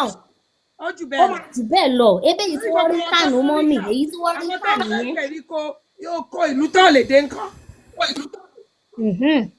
Èyí tí wọ́n rí kànú yẹn ó máa jù bẹ́ẹ̀ lọ obviously. So kẹ wá wò ó pé nínú numbers yìí between 50 to 90% wọn kì í survive till 5 years. Of course. Gbà tó bá rí ìtọ́jú. Nígbà tó yẹ pé Fanta ló fọmọ mu àti àtàdúà wọ́n á gbọ́mọ lọ sí chọ́ọ̀chì wọ́n á ní kọ́ máa lọ fi holy fire holy ghost holy fire holy ghost holy Mary holy. ọmọ máa ní crisis wọ́n máa lù ú nígbàálẹ̀ wọ́n máa láwọn ṣe deliverance kí evil spirit wọ́n máa ní bad spirit ní a whole lot of issues èèyàn wá bring wá sí stigma now tẹ́ bá wò dáadáa mọ́ mi títorí tó yẹ pé in time past wọ́n máa ń pe àwọn ọmọ síkúsà wọ́n máa ń pè wọ́n lórúkọ oríṣiríṣi wọ́n máa lé mèrè ní ọgbàǹjẹ ní kíníkan orúkọ púpọ̀ ni wọ́n máa ń pè so títorí ẹ̀ àwọn tí wọ́n bá ti ń diagnose àwọn ọmọ yìí àwọn òbí wọn ò kì í fẹ́ mú wọn jáde títorí bí society ṣe máa treat wọn because in all honesty our society don't really accept warriors well But the we discrimination, we want to the stigma is so we high. want to change the narration. The That's discrimination and stigma is, change that narration. yes, that's what we are doing. That's what we are doing, mommy. That's what we are doing. And as I said it, a need láti dé ìkóríta yìí pé a fẹ́ ṣègbéyàwó, a fẹ́ lọ́kọ, ká tó máa ṣe genotype.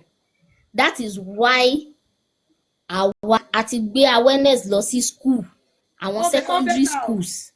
That's Àti lọ gbé káwọn mọ́lé, I want more àti people to àti ń dá wọn lẹ́kọ̀ọ́ níbẹ̀. more people to support. Ẹ jọ̀ọ́ torí ìtọ́lọ́hún. Thank you, mommy, for the support. School nísìn ẹ mọ̀ pé wọ́n ní láti kékeré ni mùsùlùmí ti ń kọ́ ọmọ nísìn ẹ mọ̀ pé wọ́n ní láti kékeré táwọn ọmọ yìí bá ti mọ̀ láti kékeré Bẹ́ẹ̀ni. kó tó di pé wọ́n bẹ̀rẹ̀ sí ní tẹ òrombó débi tó òrombó yẹn dùn mọ́ wọn lọ́wọ́ wọ́n á ti mọ̀ pé òkè o dùn mọ́ wọn lọ́wọ́ ẹ̀sìn ni mi ò lè fẹ́ ẹ̀sìn o ẹ jẹ́ ń wá ẹni tí ìlọ máa síwájú. Exactly. Àwọn òbí náà wọ́n ohun tá à ń ṣe gbogbo ni. Kó ti jẹ́ káwọn ọmọ genotype wọn. It's very important. Ohun tá à ń ṣe gbogbo nìyẹn. Because seriously, mommy, that is the only way. That's why I rolled out the project Catch Them Young. Let's try to catch them young from now. Let's take it to school because àwọn kan wà tó yẹ pé àti school. Mo fẹ́ kó ṣe nǹkan kan. Okay, mommy. Àwọn ọmọ tó ní. Yes, mommy. Ìjọba bá mi describe the crisis. Tó bá ní crisis. Can you just describe what it's like? Subhanallah. Maybe wallahi almost did you don't know you. Ẹ mọ ìrora tó lóyún jẹ. Almost you better because I have people that are closer to me that when they go through this crisis, Subhanallah. It's a terrible thing, mommy. It's a terrible thing. Seriously, if you are in the midst of most of us, taban shere, ẹ máa gbọ́ tẹ́nìkan máa sọ pé ó máa ní for go through labour pain 100 times than kóhun ní crisis lọ, because comparing the pain, labour pain is still bearable. Comparing the pain, labour pain is still bearable. So ẹ máa rí tó máa sọ pé àwọn should prefer láti go through labour pain than to have a crisis. Now, I'm going to talk a little bit about sickle cell. What is sickle cell? Sickle cell is a group of genetic blood disorder. Thank you, Baba and our boys. Good evening, sir. Good evening, Baba and our boys. Good evening. Thank you for joining us here. Thank you, sir. So, what is sickle cell? It's a group of genetic blood disorder. A máa ń jogún sickle cell ni because mo ti gbọ́ táwọn kan máa ń sọ yìí pé àwọn òbí àwọn sọ yìí pé ẹ̀jẹ̀ tí wọ́n fáwọn ló contaminate ẹ̀jẹ̀ wọn. Irọ́ ni o. It is a big fat lie. Èèyàn ò lè rí sickle cell through blood transfusion. You only inherit sickle cell from both parents. Now, how? The how is what we've been explaining since morning. Let me use my own case as an example. How? My mother is a sickle cell carrier. She is AS. My father is a sickle cell carrier. He is AS. Now, at birth, my father brought S gene. My mother brought S gene. SS. That was how I became SS. Now, fún ẹni tó bá ní ìyá tó jẹ́ AS, tó ní bàbá tó jẹ́ AC, tó bá máa bí, ìyá lè mú S wá, kí bàbá mú C wá, irú ọmọ yẹn ó máa ní SC. Àwọn type of sickle cell méjì tá a ní nílẹ̀ wa tó common gan nìyẹn. SS yẹn ló pọ̀ jù. SC yẹn kò fi bẹ́ẹ̀ pọ̀ jù bá ó wà. A wá ní àwọn kan náà tó yẹ pé àwọn náà jẹ́ CC. Àwọn kan jẹ́ SD. àwọn kan jẹ́ SE àwọn kan jẹ́ SO pàápàá so ìtumọ̀ ní pé àwọn yẹn jogún S kan lára òbí kan wọ́n jogún another defective gene tó lè jẹ́ S ó lè jẹ́ E ó lè jẹ́ O lára òbí wọn kejì. So if you bring the combination together, it is S and another defective gene. But ní àkótán tá bá kó gbogbo ẹ̀ pọ̀ abẹ́ sickle cell ló wà. So most of the time àwọn èèyàn máa ń ròyìn pé ẹni tó bá jẹ́ SS nìkan ló jẹ́ sickle cell. No. Ẹni tó bá jẹ́ SS ó jẹ́ sickle cell. Ẹni tó bá jẹ́ SC, ẹni tó bá jẹ́ SD, SE, SO, which are the very rare ones, àti ẹni tó bá jẹ́ CC. Èmi ti meet ẹni tó jẹ́ CC rí, ọ̀sẹ̀ mẹ́ta sẹ́yìn mo meet ẹ̀, she is CC. Wò pọ̀, kíní báyìí ni wọ́n, wò pọ̀ rárá.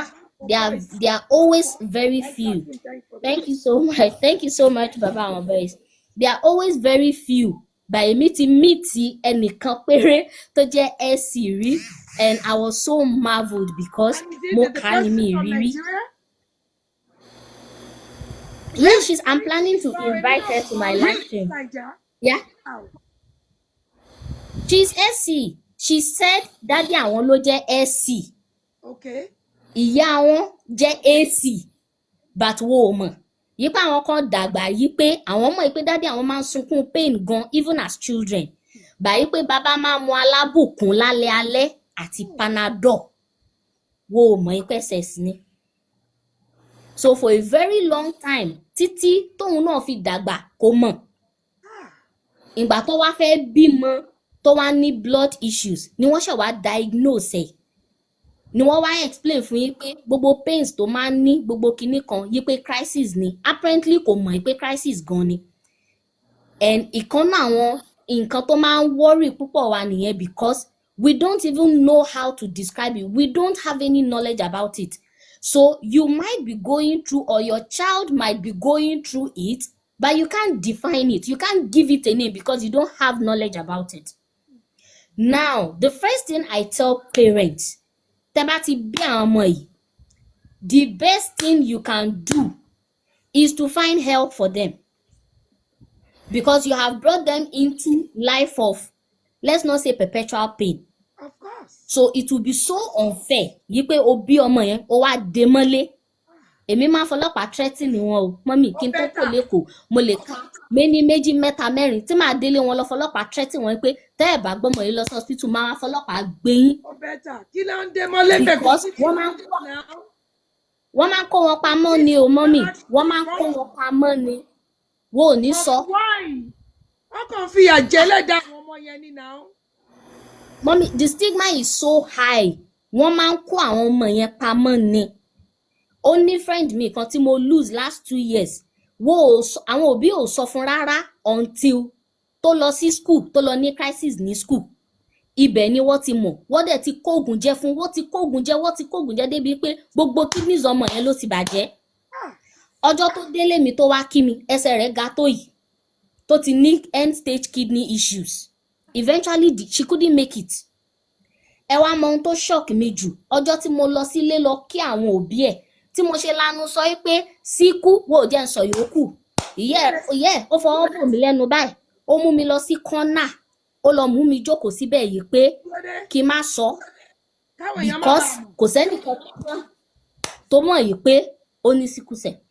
Lẹ́yìn àwọn òbí ẹ̀ àtàwọn àbúrò ẹ̀. Even in death, àwọn ará church wọ́n ní wọ́n wá kí wọn yí pé kò sẹ́ni kankan tó mọ̀. Mommy, mo ń sunkún rìn bí. But there is nothing to be ashamed about it. Ọmọ ti kú. Whether ashamed or not ashamed, ọmọ yẹn ti kú. But the thing is, ọjọ́ tọmọ yẹn meet mi, wọ́n ti jẹ́ kó mọ̀ yìí pé tìtorí tó jẹ́ SS kò lè rí èèyàn gidi tó máa fẹ́. Tìtorí tó jẹ́ SS, ó máa disgrace family. Àwọn àbúrò lẹ́yìn rẹ̀ wo ò lè rí good suitors láti village wọn kó fẹ́ wọn. Ó terrible gan o. Mommy, ó terrible gan. It is very terrible. Last 3 weeks, mo ṣì meet àwọn kan tó yẹ pé up until 17 àwọn òbí ò sọ fún yín pé ó ní sickle cell. Now ẹ wá wo ìdàkejì ẹ̀, lady kan wá sórí live stream mi ní last week, ọmọ Amẹ́ríkà ni. Ó láwọn òbí òun ò sọ fóun wípé òun ní sickle cell, ó lóun gbé wọn lọ sílé ẹjọ́, òun sùn wọn. Òun ni mo fi sọ pé kí yẹn á máa sùn yàn ibi Amẹ́ríkà gbàgbé because báwo ló ṣe máa parọ́ fún ọmọ ó máa sùn wọn ní. Ọlọ́run sùn wọn o. Ìgbà tó sọ gbogbo alára nílẹ̀ lórí láìpẹ́ ní wọ́n bẹ̀rẹ̀ sí ní sùn wọn ẹ̀ jẹ́wọ́ fọmọ yín. Báwo ló ṣe máa parọ́ fọmọ? Ọlọ́run sùn mọ́ mi òun, mo ní ha ó sùn wọn, ó ní bẹ́ẹ̀ ní pé òun sùn wọn. Wọ́n máa win because they love you. I was shocked to my bones, mommy, when I heard that. She said she sued money. So when you got home, how was it? Only my sister, that is story for another day. But I sued them for not telling me. Because I was confused. I was dealing with so much and I didn't have any explanation for it. But ní Nàìjíríà bí a lè sue ẹnì kankan. Ilé ẹjọ́ wo lẹ fẹ́ gbé wọn lọ mọ́ mi? Because ilé ẹjọ́ tẹ fẹ́ gbé wọn lọ. Ibi tí ó dé nìyẹn. Nígbà bá bẹ̀rẹ̀ sí ní drag wọn. Kíákíá náà máa máa Ilé ẹjọ́ tẹ fẹ́ gbé wọn lọ. So it's so pathetic. Púpọ̀ wọn máa ń kó wọn pamọ́ ni. Ẹlòmíì gan ò ní jẹ́ kọ́mọ ẹ lọ school. Ẹlòmíì tọ́mọ ẹ bá dé school, wọn ò ní jẹ́wọ́. Wọ́n máa ń kó àwọn ọmọ yẹn pamọ́ ni. And it's pathetic. Torí àwọn ọmọ mi wà ní boarding school, even day school, so that tọ́mọ yẹn bá ní crisis, wọ́n lè mọ nǹkan tó máa ṣe lẹ́sẹ̀kẹsẹ̀. Wọ́n lè ti tètè mọ bó ṣe máa, oh my God. But Iná ni wọ́n máa fi ń lose púpọ̀ wọn because of ignorance. kí la lè ṣe? What do you Because need of from me? ignorance. What do you need from my platform? From our platform? What we need is platform and support. From next year, we are rolling Catch Me Young to, Please. if I can, Put it out all there, secondary put it out schools there, in so like- Ilorin. Àwọn I'm èèyàn. starting from Ilorin. If I can, we need to begin to run genotype tests. But the first thing, we need a public address system now. Public address system ní anywhere tá a máa lè dúró polongo sí, because I'm still thankful to mommy. Because of this platform, I have a registered foundation that I can operate under.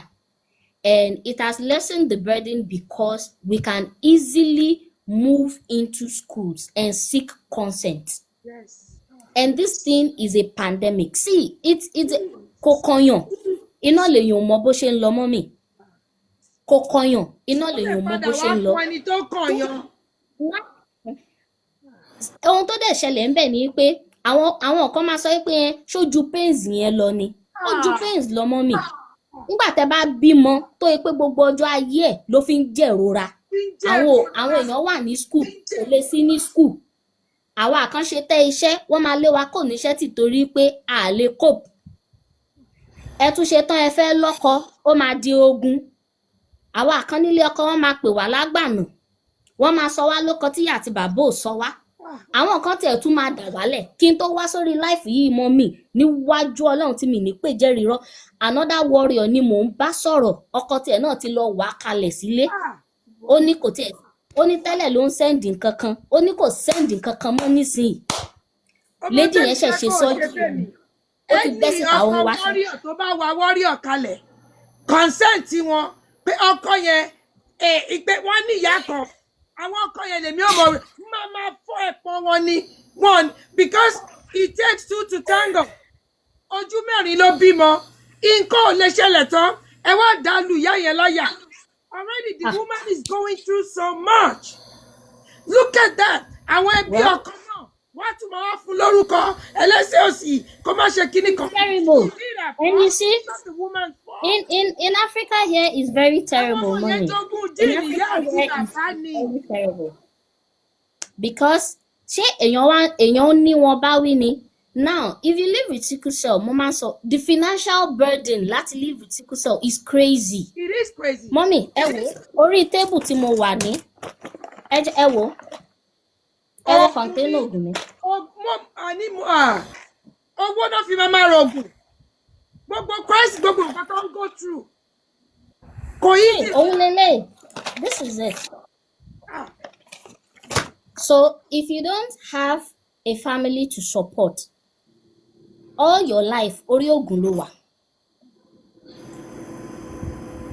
All your life orí oògùn if téèyàn bá bẹ̀rẹ̀ sí ṣe ìwádìí yí pé okay oúnjẹ lè ràn mí lọ́wọ́ irú oúnjẹ báyìí irú kíni báyìí ló yẹ kí n jẹ even orí oúnjẹ gan ó wọ́n. Thank you. Èmi máa ń mu ginger àti zobo. Thanks Mo for- dé di ginger ní last week mọ́mì ginger ní mú òun lẹ̀ zobo ní kàún. Hey. Oúnjẹ jíjẹ ó ní agbára because ẹni tó bá ní ọmọ tó ní sickle cell they need special nutrition. Ìdí tí wọ́n need special nutrition ni yí pé ẹni tí ò ní sickle cell system ẹ̀ ń wẹ́kì 90 to 120 days láti produce ẹ̀jẹ̀. System tèmi 10 to 20 days péré ni gbogbo ẹ̀ ti lọ. So my system is working 6 times the system of somebody who is not living with sickle cell. So definitely Yes, mo nutritional tap, value Ọlọ́run. and need ọ̀tọ̀ọ̀tọ̀ ni. Please family, let's keep tapping. These taps are low, please. Let's keep tapping. Let's keep tapping, please. Let's get the taps up, please. This is important topic. Ẹ má ní Let's get the taps up. ẹni tó kàn ló mọ̀ náà. Bẹ́ẹ̀ni, ẹni tó kàn ló mọ̀. Ẹni tó kàn iná ló mọ̀ bó ṣe rí gẹ́lẹ́ nìyẹn. Ẹni tó ń bá yín sọ̀rọ̀. Ẹni tí ò bá dẹ̀ journalist ni o tó ṣe pé kínní báwo ni a ṣe máa lose iṣẹ́ torí pé ó sì kí lẹ́nìí ó sì kí lọ́la. She didn't brought it on to her. Mọ́mí wá sọ fún yín pé kò ṣe charity. Okay, there is another lady in my camp tí mo meet on one of my advocacies. She's a French teacher, Mọ́mí. She's a French teacher. Wow. Bẹ́ẹ̀ni. What ti le? notice nípa àwọn tí kò sẹ́ kínní they are usually smart. I'm a smart gan. Yes, Ẹ bá mọ̀wé gan. that's for a fact.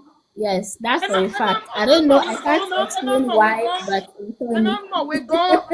Bọ̀ṣá wà lè torí pé ọmọ ọmọwé káwá máa bí Ẹ mọ̀ pé go through pain.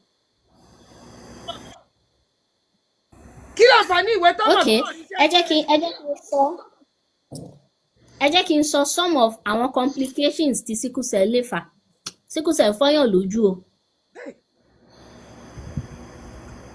Sickle cell ń fúnyàn ní body ulcer. Body ulcer bí ẹni tó ní diabetes tó máa légbò lára. Tégbò yẹn ò ní san. Thank you ma. Sickle cell ń fúnyàn ní body ulcer. Sickle cell ṣe kí ni? Ó ń fúnyàn ní BP. Kìí ṣe normal BP táwọn èèyàn ní BP. Sickle cell dey cause organ damage. Sickle cell ó máa ń fúnyàn ní hip issue. Bí èmi báyìí, mo ní hip issue. And I need surgery of like between 4 to 6 million to change my hip entirely. Kábíyèsí o. And I have met friends tí wọ́n ti change gbogbo hip ara wọn mọ́mì. Recently, mommy, I met a warrior through Big Daddy. I met that warrior through Big Daddy, right, in Canada. Cherry warrior yẹn, ó ti change shoulder méjì, ó ti change hip méjì, ó ti change orúnkún ẹ̀ méjèèjì. Ó sì tún dábàá bó ṣe fẹ́ lọ change left shoulder. Thank you, Madam Helen. Ó tún dábàá bó ṣe fẹ́ lọ change left shoulder.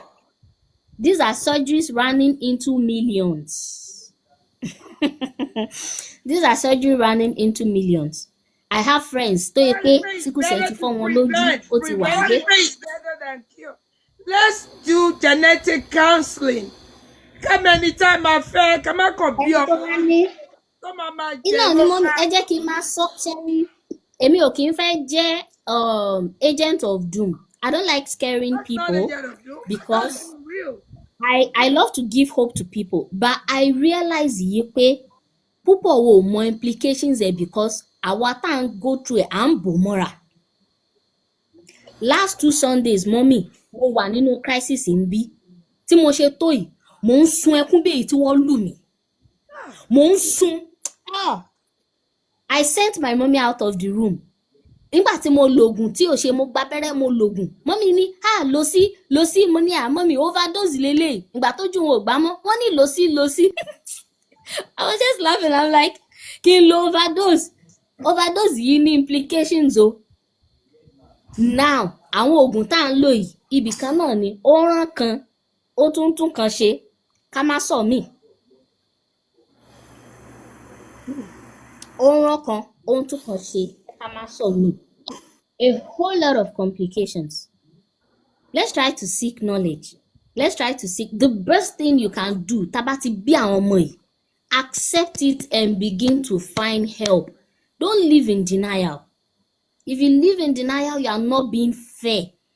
Because imagine yìí pé through radio program, mommy, lady kan reach out sí mi láti Ọ̀fà. Ìgbà tó pè mí ní ọ̀sẹ̀ mẹ́ta sẹ́yìn, ọmọ ọdún 2 ni. Ọmọ yẹn wà nínú crisis mommy.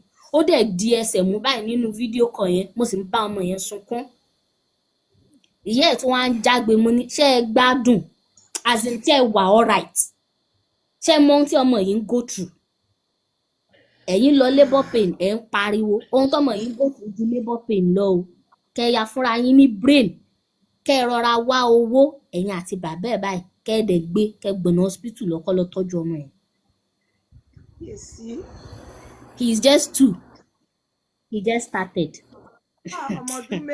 We have some of us in wheelchair permanently.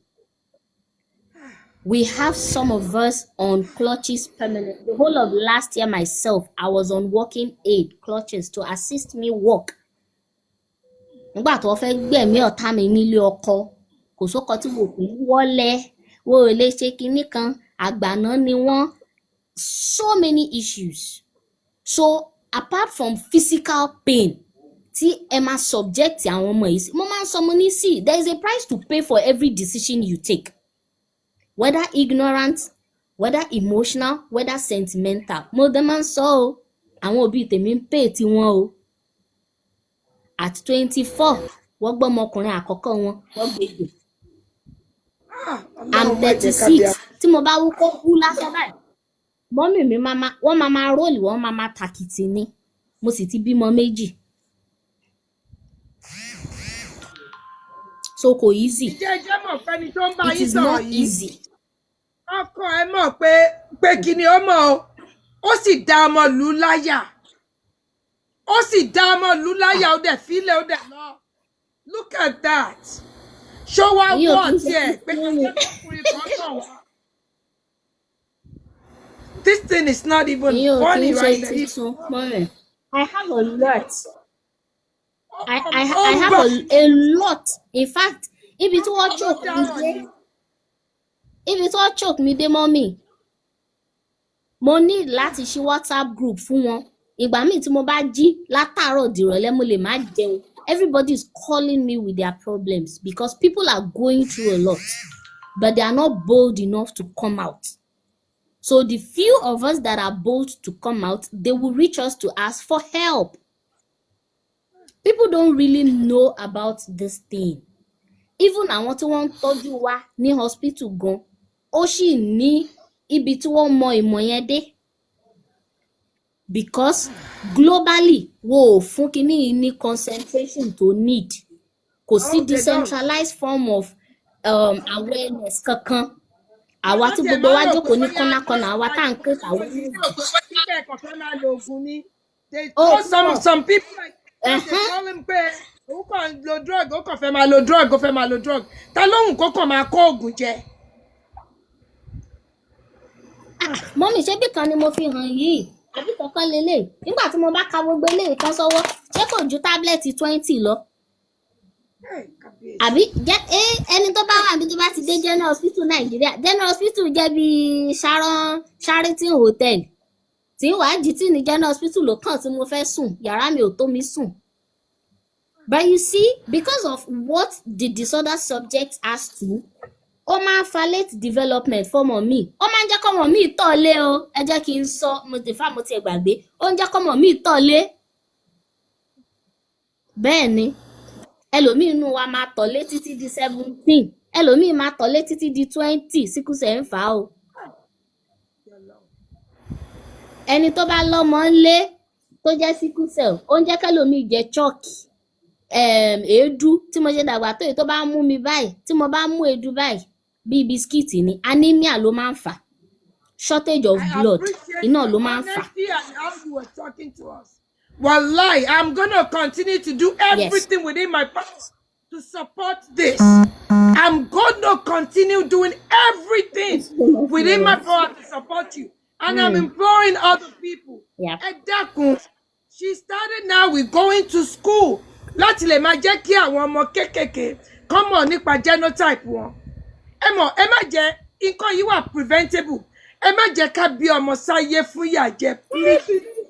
Mommy, Torí ìtàn lọ́wọ́. it's very preventable, and you know, it's just so pathetic when people say they are in love. Sherry, ó máa ń dùn mí because àwọn tó máa ń pè mí lẹ́yìn tó máa ń bá mi sọ̀rọ̀, mo wish pé gbogbo wọn ní ìgboyà láti jáde wá máa sọ àwọn ọ̀rọ̀ wọn.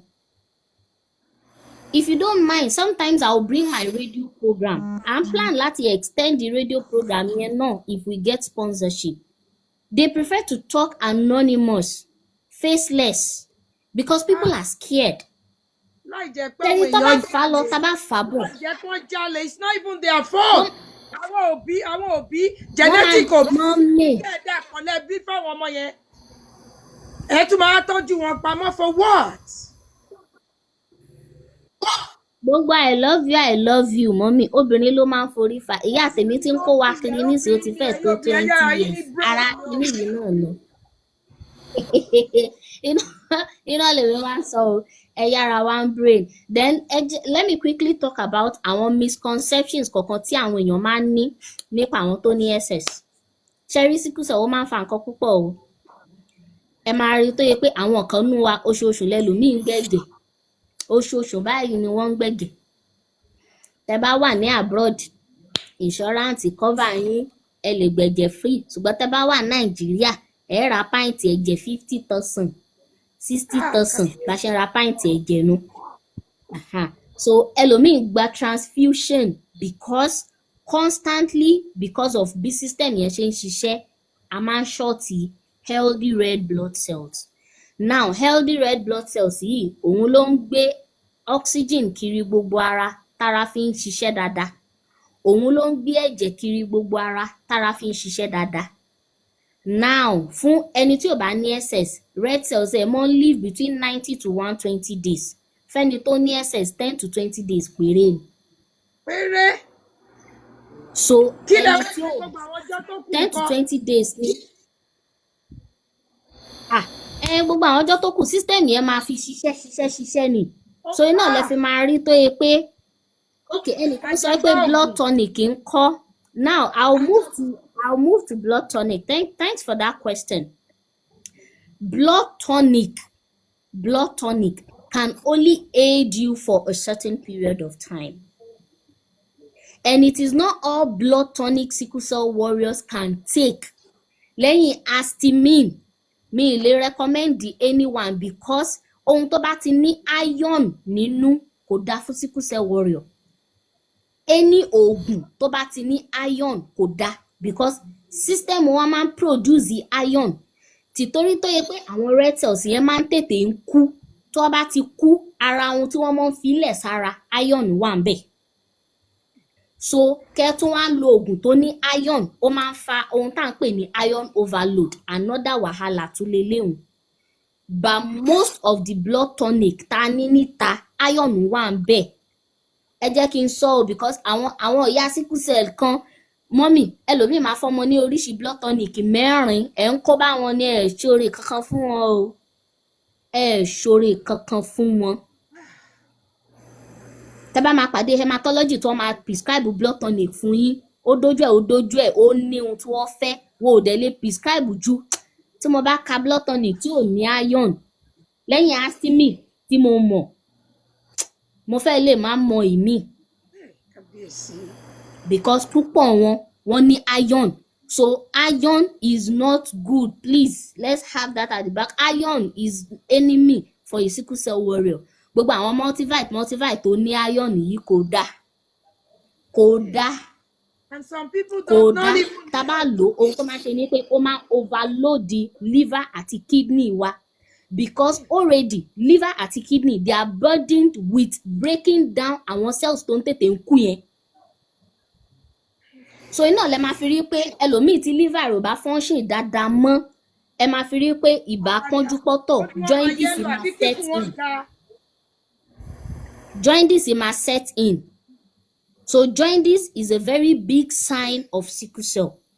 Ibà pọ́njú pọ́tọ̀ tó máa ń ṣe ibà kinní kan màgbo sí irọ́ ni o is a sign of sickle cell. Táwọn cells yẹn bá ti break down lára because wọ́n máa ń tètè break down. Wọ́n máa ń tètè break down. So tó bá ti break down tó bá ti pọ̀ jù ó máa ń load liver yẹn láti process ẹ̀. So tó bá ti break down wọ́n máa ń di yellow tí wọ́n ń pè ní bilirubin. So yellow yẹn òun ló máa lé sí ojú, ó máa lé sí ẹlòmíì lọ́wọ́ báyìí, ó máa lé sí ẹlòmíì láhọ́n, ó máa lé sí ẹlòmíì lára. Bàtí tára yẹn lè rí dáadáa, ojú lẹ ti máa rí dáadáa àti inú ọwọ́ báyìí. So jaundice it's also another bí mo ṣe wà tí mo dàgbà tó yìí ó máa ń fún mi ní sign ni àwọn ọ̀sẹ̀ tó yẹ pé mo bá ti stress jù, and stress is another major enemy because tẹ bá ti stress jù ó máa fún yín ní more breakdown of cells, that is you are calling for crisis. So ṣe rí i pé it's not a palatable life at all. It's not a palatable life.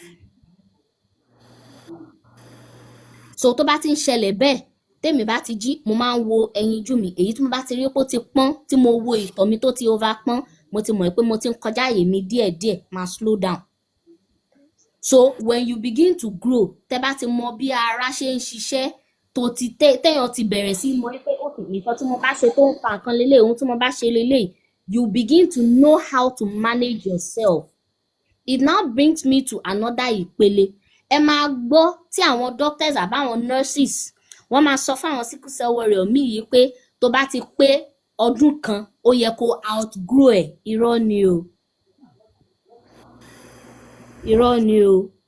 People don't outgrow sickle cell. You only know how to manage it better as you grow. That is if you seek knowledge for yourself. You only know how to manage it better. So it's a lifelong management full of roller coaster of emotions. Sickle cell ń fa depression. Ǹjọ́ yẹ kẹ́ni tó ní Rest.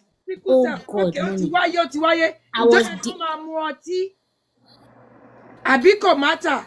Because I'm only saying this like just to bring the words out because I felt like ìsáyé tó ti wà ń bẹ̀.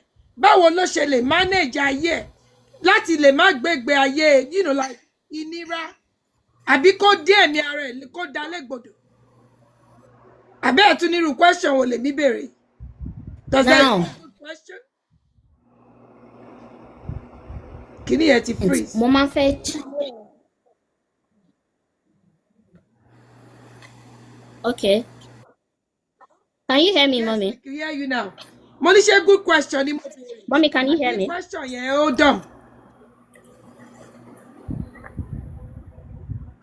Okay. Yes, that's a good question. Is a very good question. Now, fún ẹni tó bá ti ní, mo máa ń fẹ́ bẹ̀rẹ̀ pẹ̀lú nǹkan kan. To manage sickle cell, ó bẹ̀rẹ̀ láti kókó. So mo máa fẹ́ channel strength sí àwọn ìyá wa. Because whether we like it or not, àwọn ìyá wa ló ní iṣẹ́ púpọ̀ lọ́wọ́. Kò sí is because most of the time tó o bá sọ ẹlòmíì máa sọ God forbid.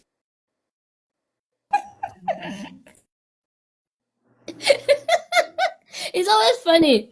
People live in accepting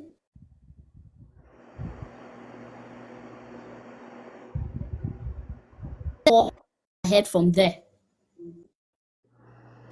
See, because of so many religious ties, people find it difficult accepting. They prefer to live in denial and they don't find help. And I think that is where I have problems with people or parents. So please, I beg you with everything. If you find yourself in this condition, I beg you, find help for that child. That's the least you can do to help. Seek knowledge. Seek how to manage, because ohun tá discover ni pé because of ignorance and poor management, àwọn ọmọ yóò kì í make it even to their 5th birthdays because ó máa ń critical. Wọ́n máa ń ní stroke at very young age. Sickle cell warrior máa ní stroke. Wọ́n máa ní lung issue ló pàbúrò tèmi. Acute chest syndrome, ohun tó pánù. Free ó máa jẹ́ kí báyìí ó ti lọ. Infection bàbá ńlá wàhálà. So ẹni tó bá like ìdọ̀tí, tẹ́ bá nírú àwọn ọmọ báyẹn, ẹ jọ̀ọ́ nítorí Ọlọ́run tidy up your environment. The next thing, ẹ jẹ́ kó máa mu omi. Water is life to everybody. But to a sickle cell warrior, water is life and more. So ẹ jẹ́ kí wọ́n máa mu omi dáadáa. Omi, be deliberate about it. Now, my mom used to do something when we were very little. Because we get tired of drinking water, mommy mi máa ra glucose, àwọn flavoured colored glucose tó máa rí wa to entice. láti lè fi lè mómi yẹn. Nẹ́tíwọ̀kì gbọ́ ọ̀rọ̀ Olúwa. To entice the children to drink more water. Ẹ jẹ́ ká dẹ́kun. Yes.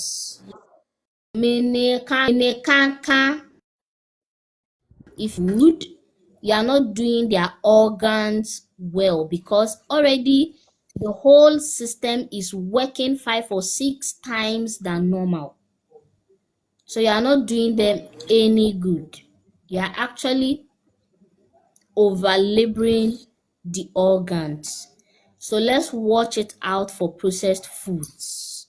Then the next thing that I would always love to talk about more is nutrition. Oúnjẹ jíjẹ, ó ṣe pàtàkì púpọ̀. Ó ṣe pàtàkì púpọ̀. Consider your child's nutrition. O lè lọ́mọ tó ní sickle cell kó ṣe indomie gbẹrẹ fún kó wá gbé kalẹ̀ fún kó jọ. You are not doing him or her any good. Let's try leafy greens. Ewédú, ẹ̀fọ́, ẹ̀wà, ẹja, ẹran, rice níwọ̀nba, vegetables. Then ẹyin, kìí ṣe ẹyin tútù o. Because ìyẹn náà tún ní ohun tó ń fà ọmọ mi. Aláwọn parent tó máa po ẹyin tútù fáwọn ọmọ. Wọ́n máa po ẹyin tútù. Wọ́n máa bu milk. Wọ́n máa bu tomatoes. Wọ́n máa bu gbogbo ẹ̀sìn. Wọ́n máa lóògùn ẹ̀jẹ̀ ní ẹjọ́ nítorí Ọlọ́run. Ẹ mọ́ pa àwọn ọmọ fún wa o. It doesn't work like that. Wọ́n máa gbé mu. Ẹyin tútù kò dáa. Ẹyin tútù kò dáa. So tẹ́ bá fẹ́ fún wọn lẹ́yìn, ẹ sè é kó jiná àbí kẹ́ ẹ dín.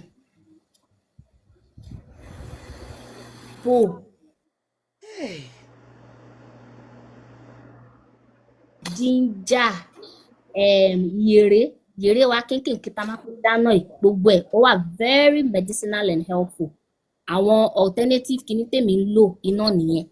Now, mo fẹ́ caution ẹlòmíì tẹ́ bá lò fáwọn ọmọ ẹ wo side effect. A kò máa ń sọ gbogbo àwọn natural kìíní wo ní side effect. Irọ́ ni o. Tí mo ṣe dàgbà tó yìí, tí mo bá yọ omi yèrè mu tó bá pọ̀, mọ̀ sìnrànràn ni. It makes me hallucinate. Yes. So to tell you that most of all these natural things, that must say, oh, organic, no side effect is a lie. If you drink water inappropriately, it has side effects. But this is where mothers have more to do because ọmọ yẹn kéré kò lè tí lè sọ̀rọ̀ yìí pé okay ọmọ 2 years tó ní crisis mọ́mì ibi tó ń dùn ló máa fọwọ́ dìmú kò lè tí lè sọ̀rọ̀ yìí pé nǹkan báyìí ló ṣe mí nǹkan báyìí ló ṣe mí nǹkan báyìí ló ṣe mí. So the mother has to do more when the children are younger.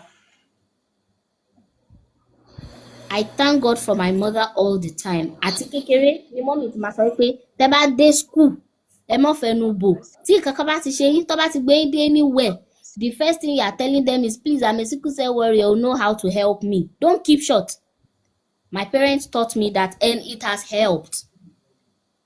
The only 2 times that I was doing CC I decided not to talk wọ́n gún mi lábẹ́rẹ́ ó yí sódì mọ́ mi ẹsẹ̀ lọ́wọ́ ọ̀tá mi wọ́n ti fún mi lóògùn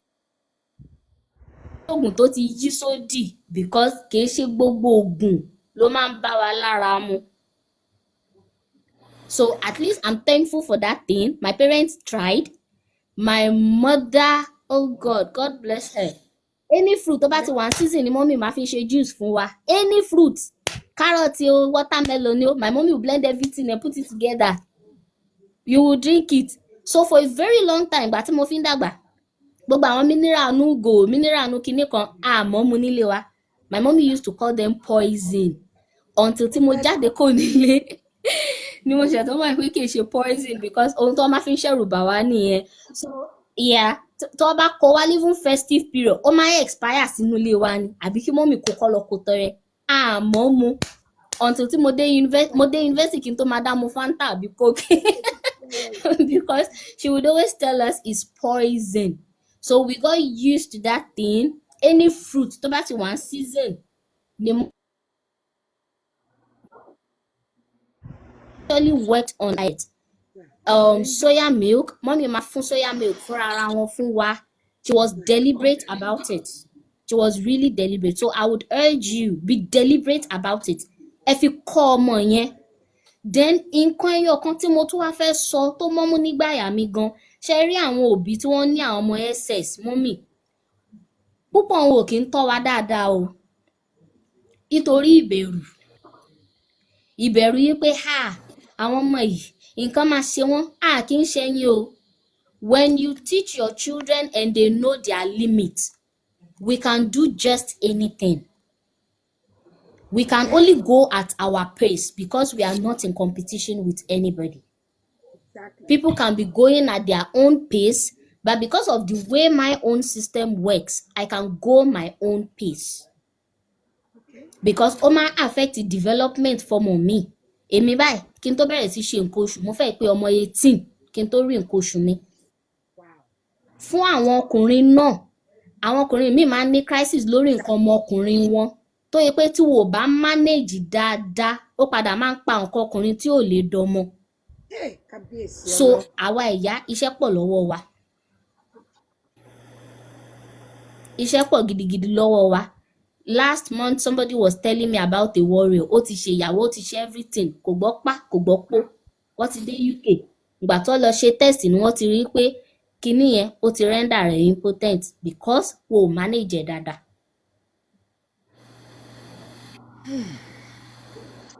So crisis yẹn náà ó máa ń ṣẹlẹ̀ lórí nǹkan ọmọkùnrin fáwọn ọkùnrin. Tí nǹkan ọmọkùnrin wọn máa dìde dúró tó máa ro wọ́n tí wọ́n máa ké tó máa sunkún báyìí tó máa jẹ̀rora. So tí wò bá manage ẹ̀ dáadáa ó máa fa impotency fún ẹlòmíì. So it's a whole lot.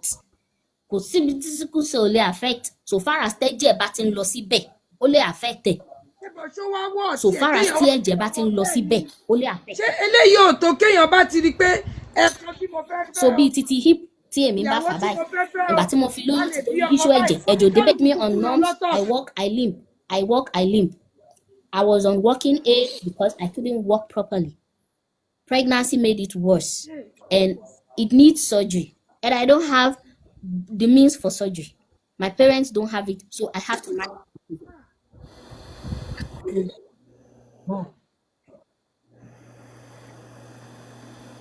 Exactly ohun tó ṣẹlẹ̀ nu. Now ìgbà tó bá wá sin ọmọ tó wá di ìkórìtà ọmọ fẹ́ mọ́kọ wálé ọmọ fẹ́ múyàwó wálé ó máa dogun because tó bá ti pé s kejì wọ́n ti fẹsẹ̀ fẹ́ àwọn èyí tó bá tún máa fẹ́ yín náà wọ́n máa ní àwọn do favour fún yín ni. So psychologically, emotionally is a lot. Financially is a lot. So I don't know how you can sign into law. Want to go through all this. If you truly love a person, the best thing you can do for them is to let them go. I've had a few friends who have shared their stories of letting go and they are doing fine with their different families now. So please, there is actually a cure for sickle cell. I tell people the cure is má ṣe ń lo oògùn ẹ̀. Don't Má do ṣe. it. Má fẹ́ ní tó ti mọ̀ pé Don't hospital. attack sentiment, because when the chips are down, sentiment cannot solve the issue. You face reality. Obìnrin míì fiṣẹ́ lẹ̀, ó máa wá jókòó tá àwọn ọmọ yẹn. Ṣé ọkùnrin lẹ fẹ́ kó fiṣẹ́ lẹ̀? That is why when I talk, I give concentration to our women folk, because tí gbogbo ẹ̀ bá máa dà báyìí, trust me, tẹ́ bá máa rọ́pò ọkùnrin tó máa dúró tì í lọ. Yeah. So please, then let me quickly talk about some misconceptions táwọn èèyàn máa ń ní nípa SS. Wọ́n máa ní tó bá tó èjì kan wọ́n máa ń kú. Ọlọ́run ló lẹ̀mí gbogbo wa lọ́wọ́ o. The disorder subjects us to complications that ó máa ń gé ẹ̀mí àwọn kan kúrú lóòótọ́. But with good management, àwọn kan máa ń kọjá ẹ̀. Èmi 36. Mo ní àwọn ọ̀rẹ́ tó ti pé 54. Mo lẹ́ni tó pé 45. Kódà mo ní ọ̀rẹ́ mi kan tó pé 71.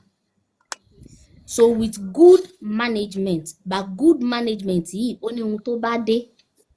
And it's not as if to say everything is rosy. But it is not equally fair. Tẹ́ bá rí warrior tó bá máa ní àìwọ́ tó máa ní wàá kú lọ́la àbí ìwọ tó ní tó bá ti pé 18 ni wàá kú yìí. It is not fair. So please, let's desist from that. And another thing tún ní pé wọ́n máa ní ẹ wọ́lẹ̀.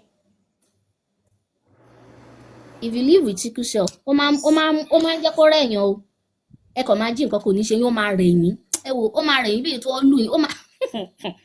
Ó máa rẹ̀ yín because your red cells tó wà in charge of so many things kò tó.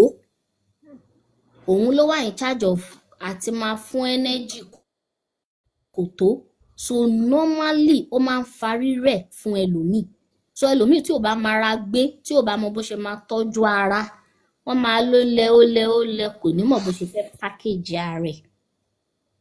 That is another thing. Wọ́n tún máa ní àwọn míì ò kì í bímọ tẹ́ bá fẹ́ wọn. Now ìdí tí mo fi ń sọ gbogbo àwọn eléyìí ni pé let's be nice. Àwọn òbí kan wà táwọn ọmọ wọn bá ti mú fẹ́ wọn báyìí, hey all hell loose. Wọ́n máa ní àwọn ọmọ tí ó kú lọ́la yìí ló mú wálé lọ fẹ́.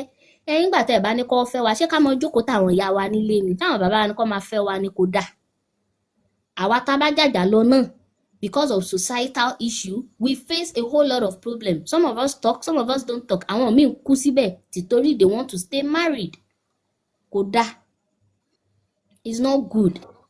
Let's be understanding. It doesn't take anything away. Ìfẹ́ ò tó náà ni. Tífẹ́ bá tó, it doesn't take anything away pé o níyàwó ọmọ, o dẹ̀ understand it. Tó bá ṣe pé ìwọ náà ló bí ń kọ́. Ṣé wàá ní kó jókòó kó má rẹ́ni fẹ́? Tó bá ṣe pé ìwọ náà ló bí. 93 years old. So ìdí tí mo fi ń sọ àwọn eléyìí ni pé fún àwa kan tá wà ńbẹ̀ tó máa ní má mú wọn wálé o, because I have a lot of friends that they have rejection issues. Iná ló dẹ̀ sún èyí bọ̀dá tó pè mí lánàá tó lọ fẹ́ nìkan tí ò sọ genotype fún táwọn náà ti bímọ báyìí. Ó máa ń ṣe wá bẹ́ẹ̀. Ó máa ní ẹlẹ́ẹ̀kejì lọ ẹlẹ́ẹ̀kejì lọ. Mi ì ní sọ mọ́.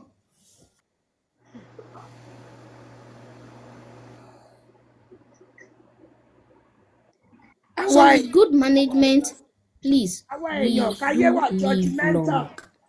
And we do birth children too. Because wọ́n máa ń sọ náà, wọ́n máa ní wo ò lè bímọ, irọ́ ni. With good care, a máa ń bímọ. Èmi bí méjì pẹ̀lú ògo Ọlọ́run. Mo láwọn ọ̀rẹ́ tó bí 5, àwọn tó bí 4, ẹni tó lẹ́yọ kan, ẹni tó ní 2. Yes. So we do give birth to. It only requires extra care. And we are not junkies. We are not drug addicts. Most of the time, our medications to often manage pain. Only hard drugs, be coke. Of course. Hard drugs, nínú. Because you guys for the pain. Which are naturally addictive. Yes. So that máa you ní are in pain and you are requesting for relief doesn't mean you are a junkie. It doesn't make you a drug addict, because trust me, some of us react badly. Mommy, ó ní oògùn kan tá à ń pè ní pent. Coke ló wà ńbẹ̀.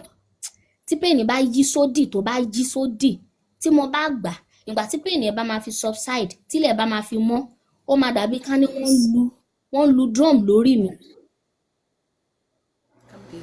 Yes. But that doesn't mean you are junkies. Please. Because èmi tẹ́ bá dé hospital, èmi tẹ́ máa ń bá wọn jà dáadáa ní bí omi ní parọ́ o. Tẹ́ bá dé hospital mi tó bá bu yín kalẹ̀ báyìí.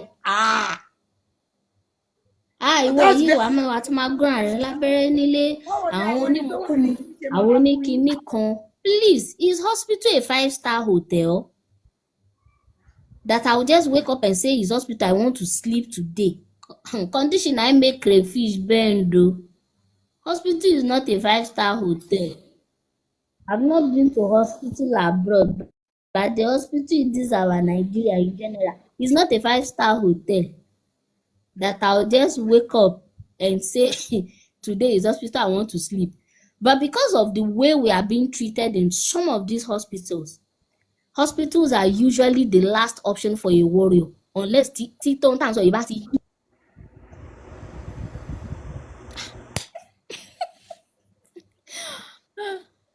Well, it's part of what we subscribed for, Mommy, and it's a whole lot actually. It's a whole lot. The only thing I'll appeal to people out there, don't imagine because you are not falling sick, you have a default genotype. Ìyẹn ìkan. 2, don't because of love. I'm begging of us. We have the willpower to do this. We seriously have the willpower to. If you say you are blinded by love, find a hospital.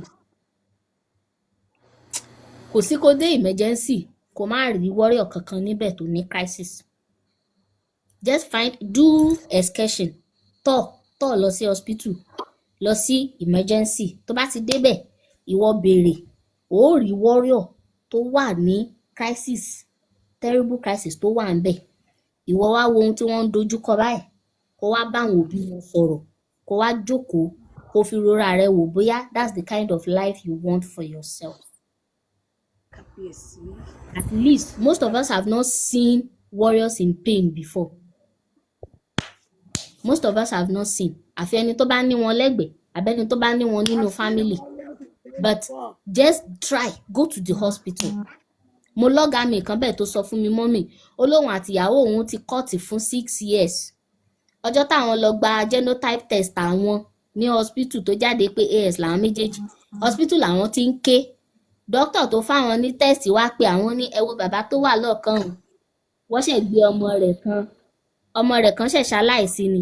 Yí pé nínú ọmọ 8 tí bàbá yẹn bí, àwọn 5 SS ni wọ́n, ìkarùn-ún ló ṣẹ̀ dákẹ́. Ó ní bẹ́ẹ̀ lòun ti káwọ́ lórí. Bẹ́ẹ̀ni, ó ní bẹ́ẹ̀ lòun ti káwọ́ lórí, lòun ti pe girlfriend wípé wá jẹ́ ká yára wá ń brain.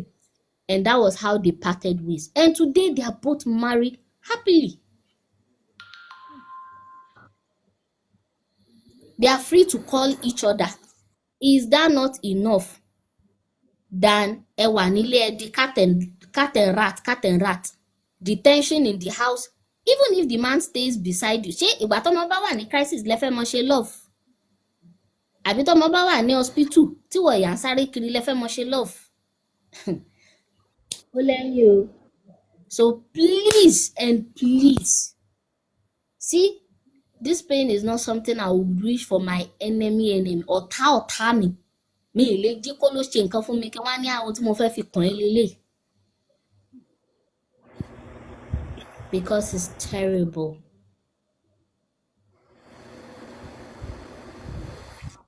It's terrible. This psychology ló fẹ́ rò ni that you have what it takes. Ṣùgbọ́n wo lè gbà ẹ́ síṣẹ́ because wọ́n máa sọ fún ẹ pé kí ní kò ṣẹlẹ́dẹ̀ ń pàkọ́. Àbí getting married and being dumped pẹ̀lú ọmọ ló fẹ́ rò. Àbí oògùn. wàá dé pharmacy ní is even now crazy in Nigeria ń bí mọ́mì ojoojúmọ́ ni wọ́n fowó kún ẹ bá rà á ní 1,000 nígbà tẹ́ bá fi débẹ̀ lọ́la wọ́n máa ní àwọn tó ti fowó kún 1,500 ẹ máa tẹ calculator máa fún yín is that what you want? Following pills ọmọ máa jẹ̀rora ìwọ òbí gan ò ní lálàáfíà ohun tó wà ń bẹ̀ nù a sì ráwọn kan náà tó máa ń sá fáwọn ọmọ wọn lẹ̀ because they can't bear it but you see there is consequences for anything if it's ignorant you will bear it if it's emotional you will bear it even if you run away you will bear it so please I beg us I am begging let's do our genotype test. Let's seek genetic counseling. Time will heal wound if you are heartbroken, but time will not cure genotype. It will not cure SS. That's it. Time will not cure SS, but time can heal your broken heart. Trust me. Time can heal it, but time will heal SS. So,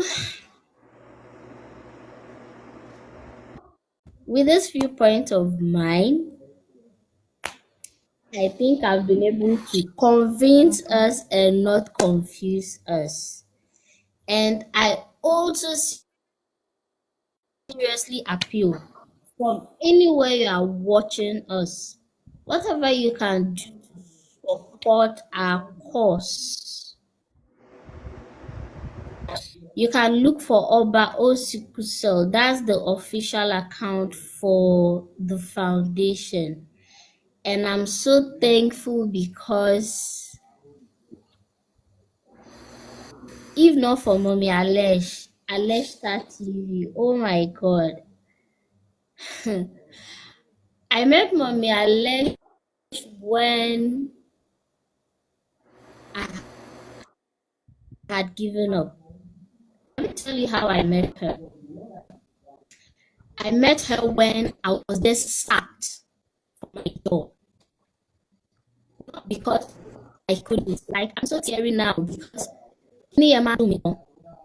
and I talk from a place of emotions because if you have to go through all this pain, certificate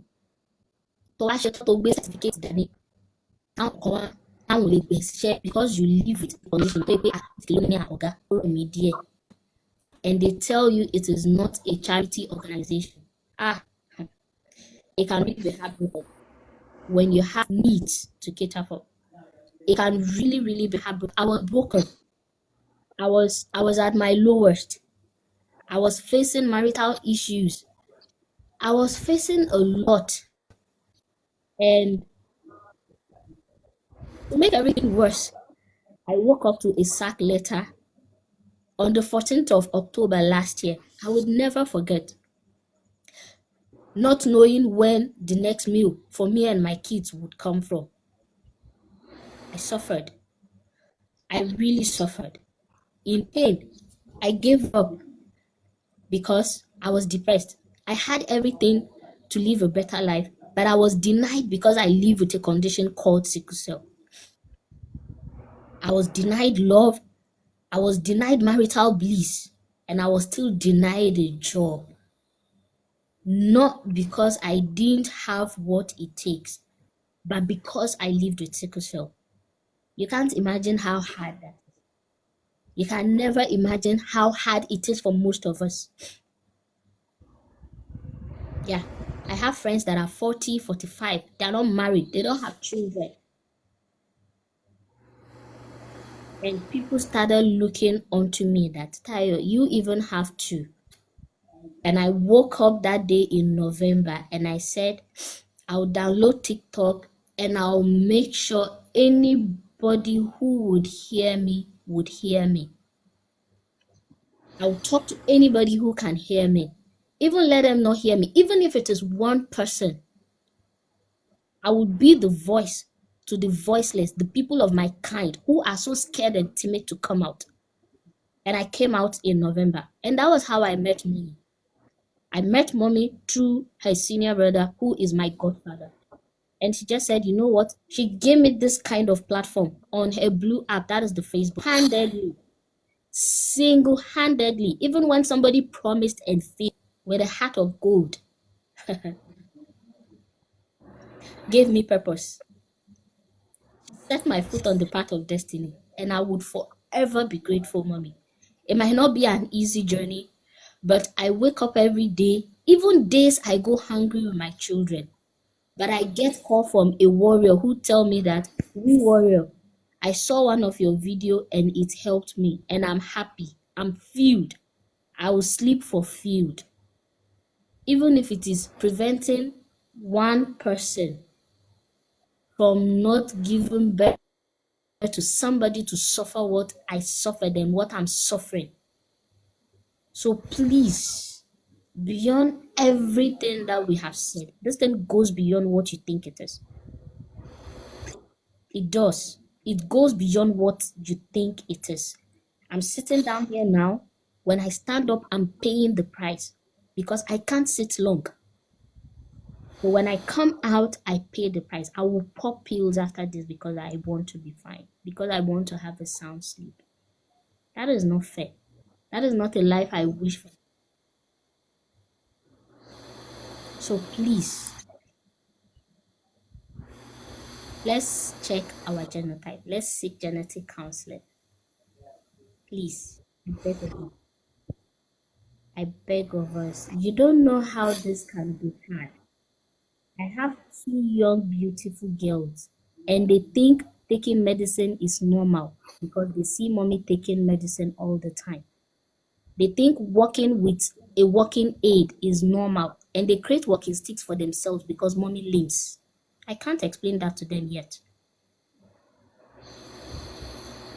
They feel mommy is an adult and sometimes she can't have her own bath. Grandma has to help her bath. They don't understand. And they are surprised. They have 1,000,001 questions. So this is deep. It's really deep. Some of us can't even move. If you see what some of us go through, we can't move without the support of people. To be totally dependent on human beings is frustrating. So please, I am begging with every strength and every might in me, let's not take this for granted. Do your genetic counseling. It is better time heal your broken heart because time cannot heal sickle cell. If time will heal sickle cell, I'm 36. Maybe it would have. We are all still hoping. But let's be honest and let's be realistic. Thank you so much, Mommy. I'm really grateful for always giving me this platform. Thank you so much. I'll rest my case here.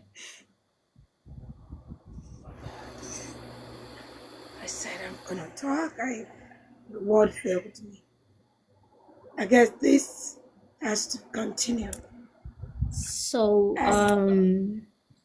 if anyone has any question, if mommy can permit me, I can just take a few questions. I can't because this Anyone in the comment section who has not fair. This is not fair to anyone, please. All I can say right now, let's support her. At least she's trying to go to school. She's trying to catch them young. I know, right? And you see, it's one of the things. Please, let's see, sometimes, mommy, I borrow data to come live. You can't see anything again. Like I was telling one of my friends. Let's school. Yeah, that's the way.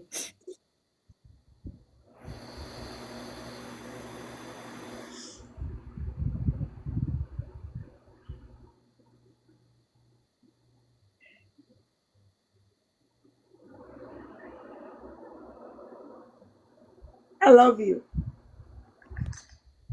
I love you. The good Lord will continue to be your strength. You are doing a fantastic job. And I'm going to continue to support you with the little that I have, everything within me. My platform is open for you. Please, let's support her. Please. She's a single Amen. mother. She didn't plan to be a single mom, for goodness sake. And she's still being strong for other warriors. Thank you. Even with the pain she is going through herself, she still have to help others. Let's support her, please. Kò sí iye tó kéré jù, please. Kò sí iye tó kéré jù. That way she will have money to move around, to go to these schools, to create all this awareness, and even for us to pay for some people to go do the genetic counseling. Yeah. Glory to Allah. Ṣé ẹnì kankan ní question? Ẹ̀yin tẹ́ ẹ bá ní question. Ẹni, what failed me? Mi ò fẹ́ máa sun ẹkún, mo ń sun ẹkún àkún sínú. Torí pé àwọn akọ ayé complain. And look at what she's going through. What others like her are going through. It's not fair. I wish I have the power. Káwọn ìjọba ṣòfin. Dandan tó bá ti bí ọmọ lọ́sípítù. Wọ́n láti ṣe genetic counseling kó tó gbé wọn kúrò ńbẹ̀.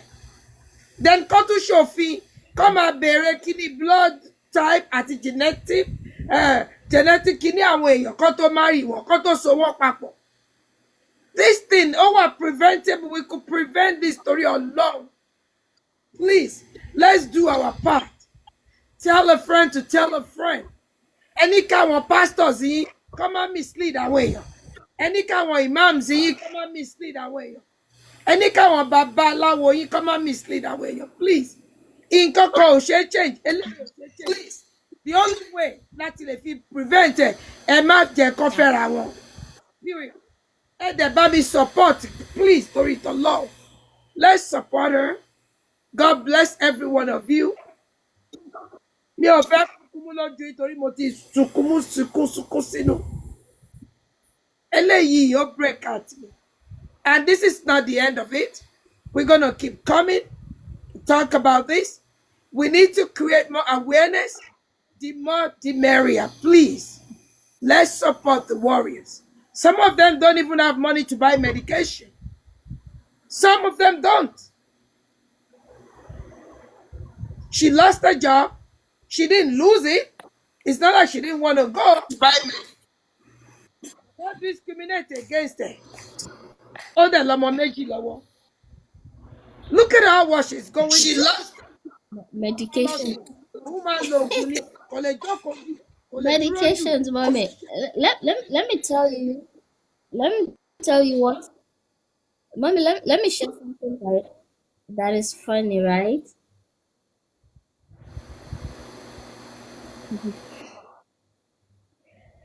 Well, it's a whole lot, mommy. And you see, I'm still thankful, Despite everything, I'm still thankful because one of the reasons that keeps me going. Mo máa ń sọ fáwọn èèyàn mo ní ìgbà míì mo máa ń yá data wá sí life. Ìgbà tí mo sọ ní last week ẹnìkan fi mí rẹ́rìn. Mo ní yes, mo máa ń yá data wá sí life because some people hear and see me. Some people actually wait. It has gotten to that level. I have people reach out to me. We are so many here, mommy. But people are scared to come out. I get tons of messages all the time. I receive tons of calls. In fact, I was still teasing my mommy 2 days ago that I receive tons. People are confused. People are in dilemma. And you know what? When you become a figure of hope for people, you don't want to let them down. And that's the only thing that keeps me going. This morning, I woke up so moody, like I woke up on the other side. But when it was time to come for my live stream, I delayed. But immediately I opened, I just saw somebody bumping. Oh, you're late, you're this, you're that. I'm like, okay, I'm sorry. I didn't want her to go. But you become, give support to them and you give strength. And just like others, I also get support from other people. There is a mommy here. She's down. I invited her. She was supposed to be here. She's on a wheelchair. She's 53. She is condemned to the wheelchair for life. And days when I'm down, I'll just enter her page, watch some of her videos, and I'll get myself back, because if she's in a wheelchair and she's not giving up, I'm just limping.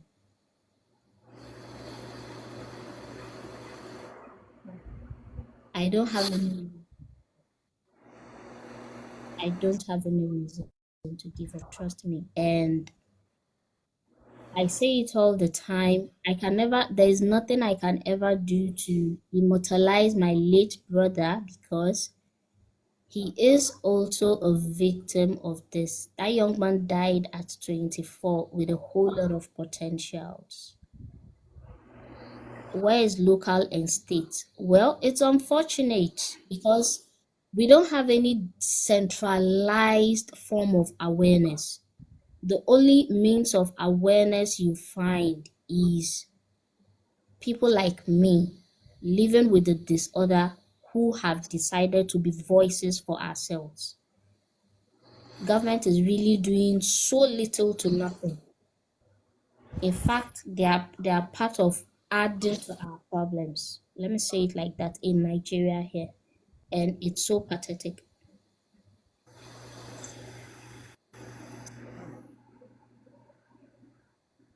Okay. You understand? It's so pathetic. But we don't have to stop. We have to continue, because there is so much that needs to be done. There is, okay, sir. There is so much that needs to be done. As of today, this evening, somebody came asking me, my genotype is O positive. And I was just calm listening to them. Genotype, that's just the blood group.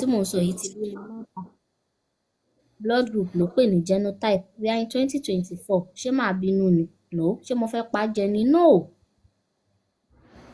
So eventually we are going to be going to the registries too. Eventually, a máa map a plan láti lọ sí àwọn registries kí wọ́n fún wa láǹfààní ká máa bá wọn sọ̀rọ̀. Then if we can push for them to listen to us, at least bóyá ní registry gan kí wọ́n máa béèrè kí wọ́n tó so wọ́n pọ̀. Yes. Láwọn local government kí wọ́n máa béèrè kí wọ́n tó so wọ́n pọ̀.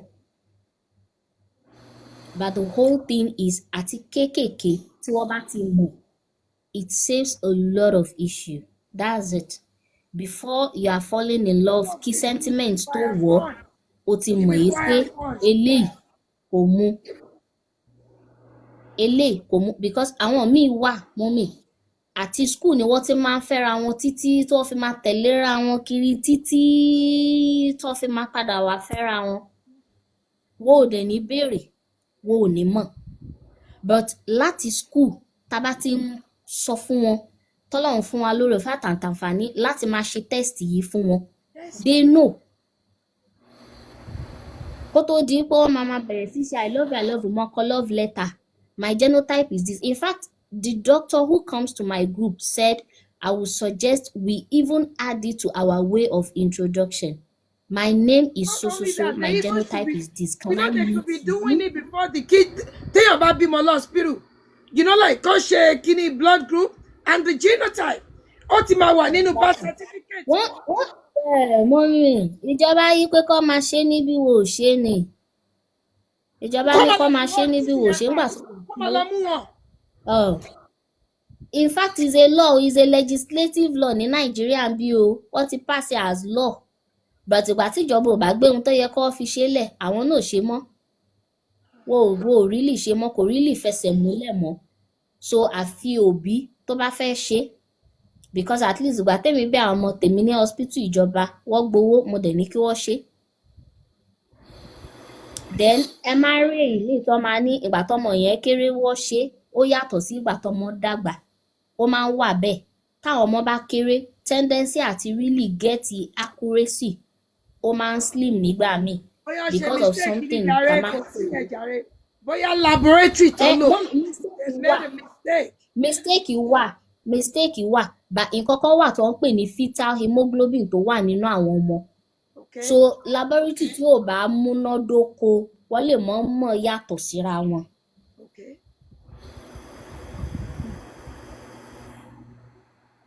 Let's understand ìdí tó dẹ̀ máa ṣẹlẹ̀ ní pé laboratories púpọ̀ tó bá ti ṣe test positive or negative ni so lab technician tó bá ń wò tí ò bá ti rí dáadáa ohun tó bá jọ lójú ẹ̀ ló máa sọ fún ẹ. Ìgbà tí mo fi ń ṣèwádìí àwọn laboratories mo sọ fún yín earlier now a lọ sí laboratory kan mọ́ mi wọ́n ṣe ní 2000 a lọ sí another laboratory wọ́n ṣe ní 10,000. ẹ ṣe 2000 lórí 2000 máa ṣe.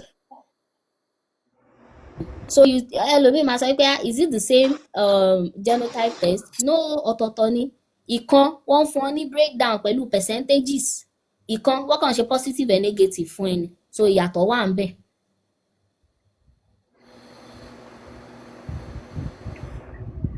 ìyàtọ̀ wà ń bẹ̀ dáadáa.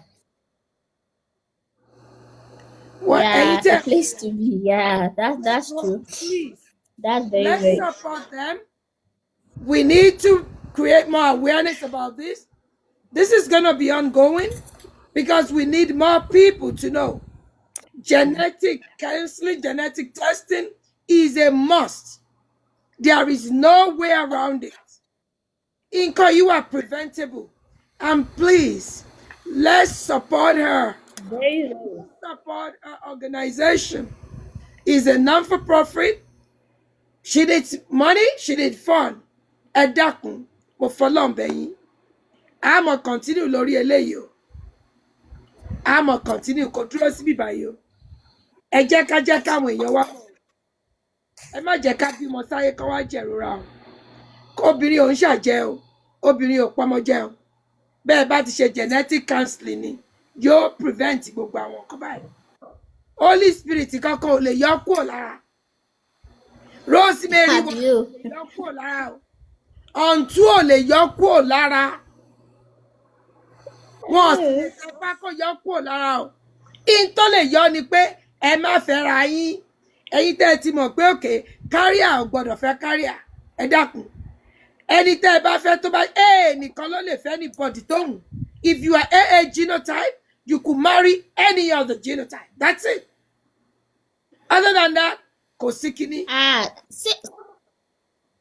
Somebody is saying my logo inside the comments. Know your genotype, no. Yes, so that's my logo. Know your genotype, no. And no peace. Know your genotype, no peace.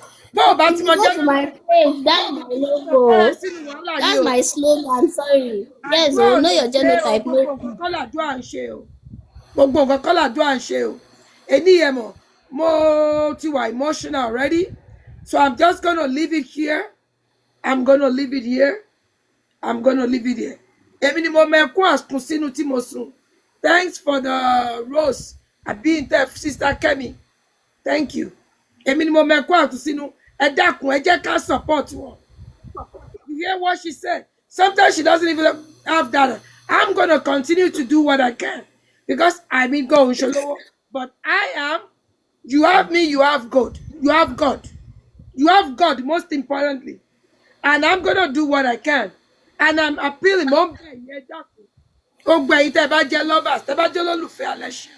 Please continue. This is one of the things that I support. Empowerment. No, this is part of empowerment. Let's empower her so she could continue to do more. Go to more school. Let's empower her to do more so that she will be able to catch them young. So we could eradicate sickle cell. Period. And I'll eradicate it. I do a call. But I shall eradicate it now by creating awareness, by going to talk to people. Láwọn ibi tí wọ́n ti mọ̀, ẹ ṣé mo dúpẹ́. Thank you. Gbogbo ẹ̀yin tẹ́ dúró. ẹ̀yin tẹ́ wà ní We Warriors àti lórí so much. thank you everyone and thank you. God will continue to be your strength. A máa sọ̀rọ̀ off record because mo fẹ́ mọ̀ èló ni data máa ń cost ẹ̀ monthly. Mo tiẹ̀ fẹ́ máa gbé yẹn, mo fẹ́ máa gbé yẹn. The data monthly because I want you to continue to people. You need to keep doing this. See, that's what people don't understand. Like me coming out to do what I'm doing, I don't like to do it. But sometimes I think God puts it in me. People have problem, they talk to me, we bring it out. It's not easy. It's not easy. Seriously, it's not easy. Anybody can test. If you've done this before, you would know. What did you say? It's like, oh, Amy, it's not easy to come life. Seriously. Like, oh, my doctor, one man sick. What makes you think I don't have my own problem? I have things. But Ọlọ́run ọba ló fi gbogbo wa kẹ́ra wa. Do you know how many lives that saved by people bringing their problem and they feel educate àwọn èèyàn mi? How can somebody not appreciate things like that? I want to know how much it costs you monthly. Educate your me. Data is on me. Data, monthly data. You have to keep doing this, please. And I'm not talking about other things. Oh, the data is on me. I'm saying it on record. Monthly data is on me. Monthly data is on me because we need to put the word out there. I thank everyone. Thank you, thank you, thank you. Thank you very much. Then àwọn èèyàn ẹ dákun, ẹ má jẹ́ ká pè wọ́n lábìkú, ẹ má jẹ́ ká ní wọn lè fáwọn ọmọ wa. Èèyàn mi sùn tó healthy person sùn kò jí ńjọ́ kejì. Please, ẹ má jẹ́ ká stigmatize wọn, ẹ má jẹ́ ká fún wọn lórúkọ tí ò ń ṣe tiwọn. Ẹ jẹ́ ká make wọn happy ni. Ìyá 93 wà nínú yìí tó jẹ́ pé ó ní kíní sickle cell, ó dẹ̀ ń live. Ìtọ́jú, love no need. Wọ́n need the family support. They need our support. Àwọn ẹni tó ti ṣẹlẹ̀ sí, while we were preventing others so it wouldn't happen, àwọn tó ti wá ṣẹlẹ̀ sí ńkọ́, ẹ jẹ́ ká show wọn some love. Let's show them some love. Ẹ̀yin ọkùnrin ìranù játijàti tẹ́ ń kọ́ obìnrin torí pọ́n bí kíní ẹjọ́ ṣe orun yẹn ẹjọ́ sórun yẹn ni. You are useless. Useless ọkùnrin ni yín. Ẹni káwọn obìnrin yẹn máa dáadáa. Ẹ mọ̀ bẹ́ẹ̀ náà. Why is it like obìnrin nìkan ló máa dá sọ́fà? Ẹ má yẹ kí n gbé wo mi ṣe. Last Má fi wo ṣépè fún yín. Ẹ má yẹ kí n fi ìwọ mi rẹ̀ o. Má fi wo mi ṣépè o. Kẹ́ padà lọ bẹ̀rẹ̀ sí ní bí àwọn ìyàwó yìí sì. Kí n tó bẹ̀rẹ̀ sí ní gbé wo mi ṣépè. Ọjọ́ àlọ́ àpamọ̀ nìkan ni máa ń lo ìwọ yìí. Ẹ má yẹ kí n máa gbé wo jáde fún yín o. Ìwọ ni o.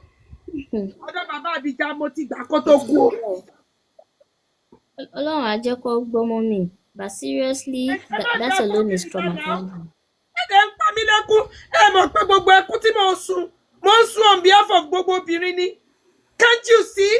Ẹ rí pé mo ti kẹ́ni. Mo ń fight ẹni náà. It's not fair. It's not fair. Ẹ̀yin ọkùnrin, don't do that, please. Sorry, last week. Ẹ bẹ̀rù Ọlọ́run now. Ẹ bẹ̀rù Ọlọ́run. I almost called you last week. I'm getting too emotional. I almost called you last week.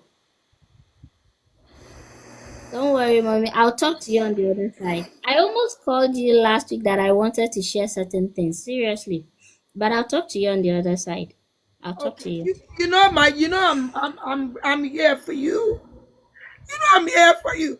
Please let me end this chat because I'm getting too emotional. It's okay, mommy. We'll continue. It's Let me okay. get myself together. This is not fair to them. It's not. It's not fair to them. Báwo lè ṣe máa jẹ́ torí kó jẹ́ NSS? Ẹ wọ́n fi sílẹ̀ pẹ̀lú ọmọ. Ẹ dẹ̀ dá fi sílẹ̀ yín ọkùnrin. Ẹ bẹ̀rù Ọlọ́run náà. Let me just end it. It's so pathetic, right? And àwọn ìyá kan ò help it. You know, I'm saying this without being apologetic. Ìgbà tí wọ́n tún gbé titun dé ní last 2 weeks, mo ro gbogbo ẹ̀ mọ́ mi, ó sú mi. Mo ro gbogbo ẹ̀, ó sú mi. If a mother tóun náà bí tiẹ̀, tó wó ṣùṣù tó ní ọmọ ló ń wá lára ọmọ òun, a whole lot of mean issues. as if people are not human beings. You see these things, and ohun tó fi máa ń dùn mí ni pé I have the little family support I have. Mo máa ń sọ, if not because of God and my family,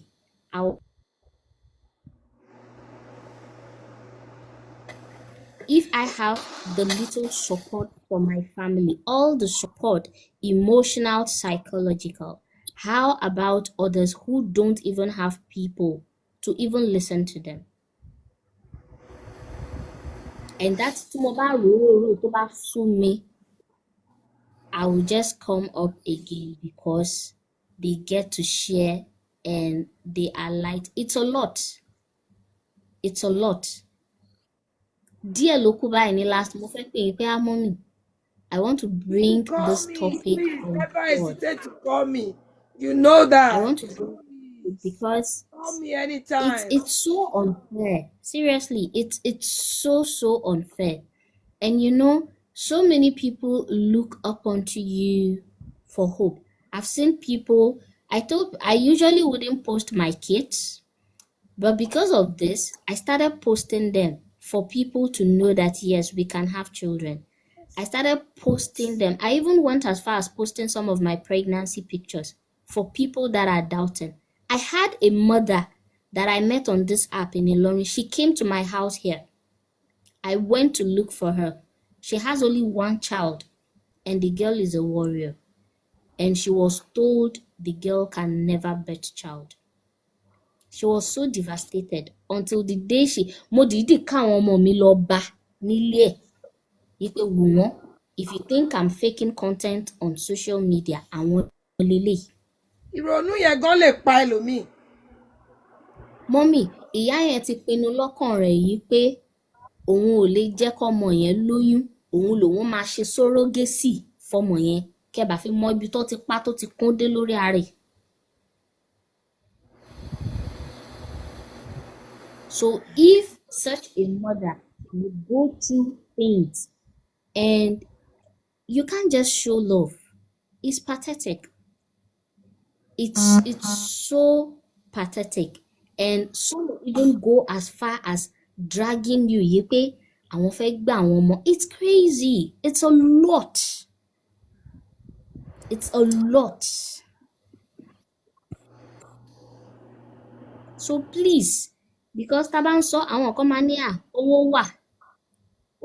wà àwọn máa fi ṣe kinní, owó wà, ṣé owó máa clear marital issues àbówó máa clear báwọn kan ṣe ń perceive àwọn ọmọ yín? Tówó bá wà tẹ́ bá lè rògùn, owó bá wà tẹ́ bá lè finance, ṣé owó máa clear marital issues?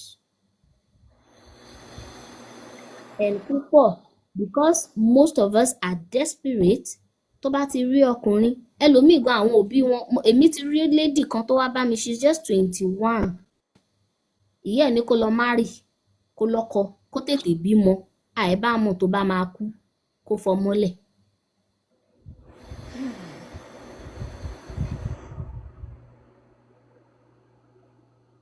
So it's a whole lot. It's really a whole lot beyond check your genotype. It have destroyed so many homes. I remember the issue tí mommy pè mí sí ní October. Ẹ wo bí wọ́n ṣe tag woman yẹn mommy. Yes. Ọlọ́run nìkan ló lè redeem ẹ̀ padà bó ṣe wù. Wọ́n bọ́ ṣe tag ẹ̀ torí Ọlọ́run. Wọ́n á máa gbà padà. Ọlọ́run nìkan ló lè redeem ẹ̀ bó Wọ́n ṣe wù. gbà padà pẹ̀lú gbogbo tá a ṣe yẹn. Wọ́n ò ní gbà. Mommy. Wọ́n fẹ́ ru ẹ̀sọ́ kò Èmi lẹ̀ ń sọ fún èmi tí mo ti mọ̀. Ọlọ́run ló ní kó ní ìyá tó dáa. Wọ́n ò ní gbà. Ó sọ fún mi nígbà yẹn ká ní mo mọ̀ pé wọn ò ní gbà ní kí ni wàhálà táwọn. Táwọn ọmọ yẹn bá ṣoríire kọ́ tó mọ̀ ìpá. Ọlọ́run ló ní kó ní ìyá. Ó mọ̀ pé ìyá ẹ̀ ọpẹ́lọpẹ́ ìyá ẹ̀. Ìyá náà ló máa ń forí gba gbogbo ẹ̀. Atrai tiwa náà ni. Wọ́n ò ní gbà, especially àwọn ọkùnrin tó yẹ pé tí wọ́n bá ti ní ìyá dáadáa òun. Àwọn ọkùnrin tó bá ti ní wàhálà ní, wọ́n ò ní gbà o. Ẹ máa wò ó. Ìyá ọkọ dẹ̀ lé ìyàwó ọmọ ẹ̀. Ẹni tí ò bá ti ní ìyá kó rí rẹ̀ dá. Àwọn náà ni wọ́n ò ní gbà o. Ó dìgbà táwọn ọmọ yẹn bá ṣoríire kọ́ tó rántí pé àwọn láwọn ọmọ nì. Ipò òun wish pé màmá òun lè change mind ẹ̀. Can you just imagine? Báwo lọmọ ọkùnrin ọkọ ṣe Obi tó bẹ̀rù yẹ̀dẹ̀. Ó ló mẹ́sẹ̀jì un. Ó wá níṣẹ́ kóhun yìí máa bá sọ̀rọ̀. Mo ní kó yìí máa bá sọ̀rọ̀ àbí mi. I don't know if you get what I'm saying. I can't just tell her not to talk to me. Mo ní kó yìí máa kàn bá sọ̀rọ̀. I understand, mommy. I understand. Oh. Because wọ́n mọ̀ pé bó ṣe máa That's ń bá why mi I'm sọ̀rọ̀ ó yìí saying lọ́ọ̀bù that ọkọ ẹ̀. some of our Wọ́n mọ̀ mothers, kó yìí lọ́ọ̀bù ọkọ ẹ̀. bí wọn Ó yìí lọ́ọ̀bù ọkọ ẹ̀ ṣé àkùtà. ọkọ tó ń bá sọ̀rọ̀ náà ṣé kò lọ́ọ̀bẹ̀ pẹ̀lú gbogbo bó ṣe jẹ́. Ó ní bọ̀ ìyá òun lóun ò gbọ́dọ̀ Ohun rí tó wọn máa ń papọ̀. ṣẹlẹ̀ nìyẹn. Kò gbọ́dọ̀ tún fún ní nǹkan kan. Ó ga o. Ó fún ní nǹkan kan. Ó sì kọ́ ọmọ méjì tì í lọ́rùn. Kò gbọ́dọ̀ fún ní nǹkan kan. Ṣátẹ́gùn làwọn ọmọ máa jẹ. Ẹ wò ó mọ́mì.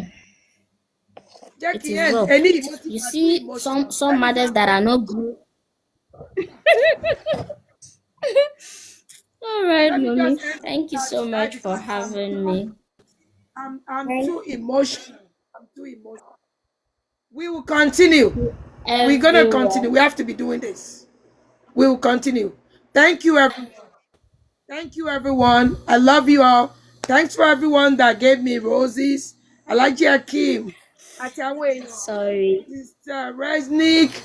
Emom, orí brain mi ò ṣiṣẹ́ ní alẹ́ ní ọ̀sán yìí. Thank you, everyone. I love you. Thank you so much, mommy. I love you. I love you. I love you. I love you. Thank you. This is just too devastating.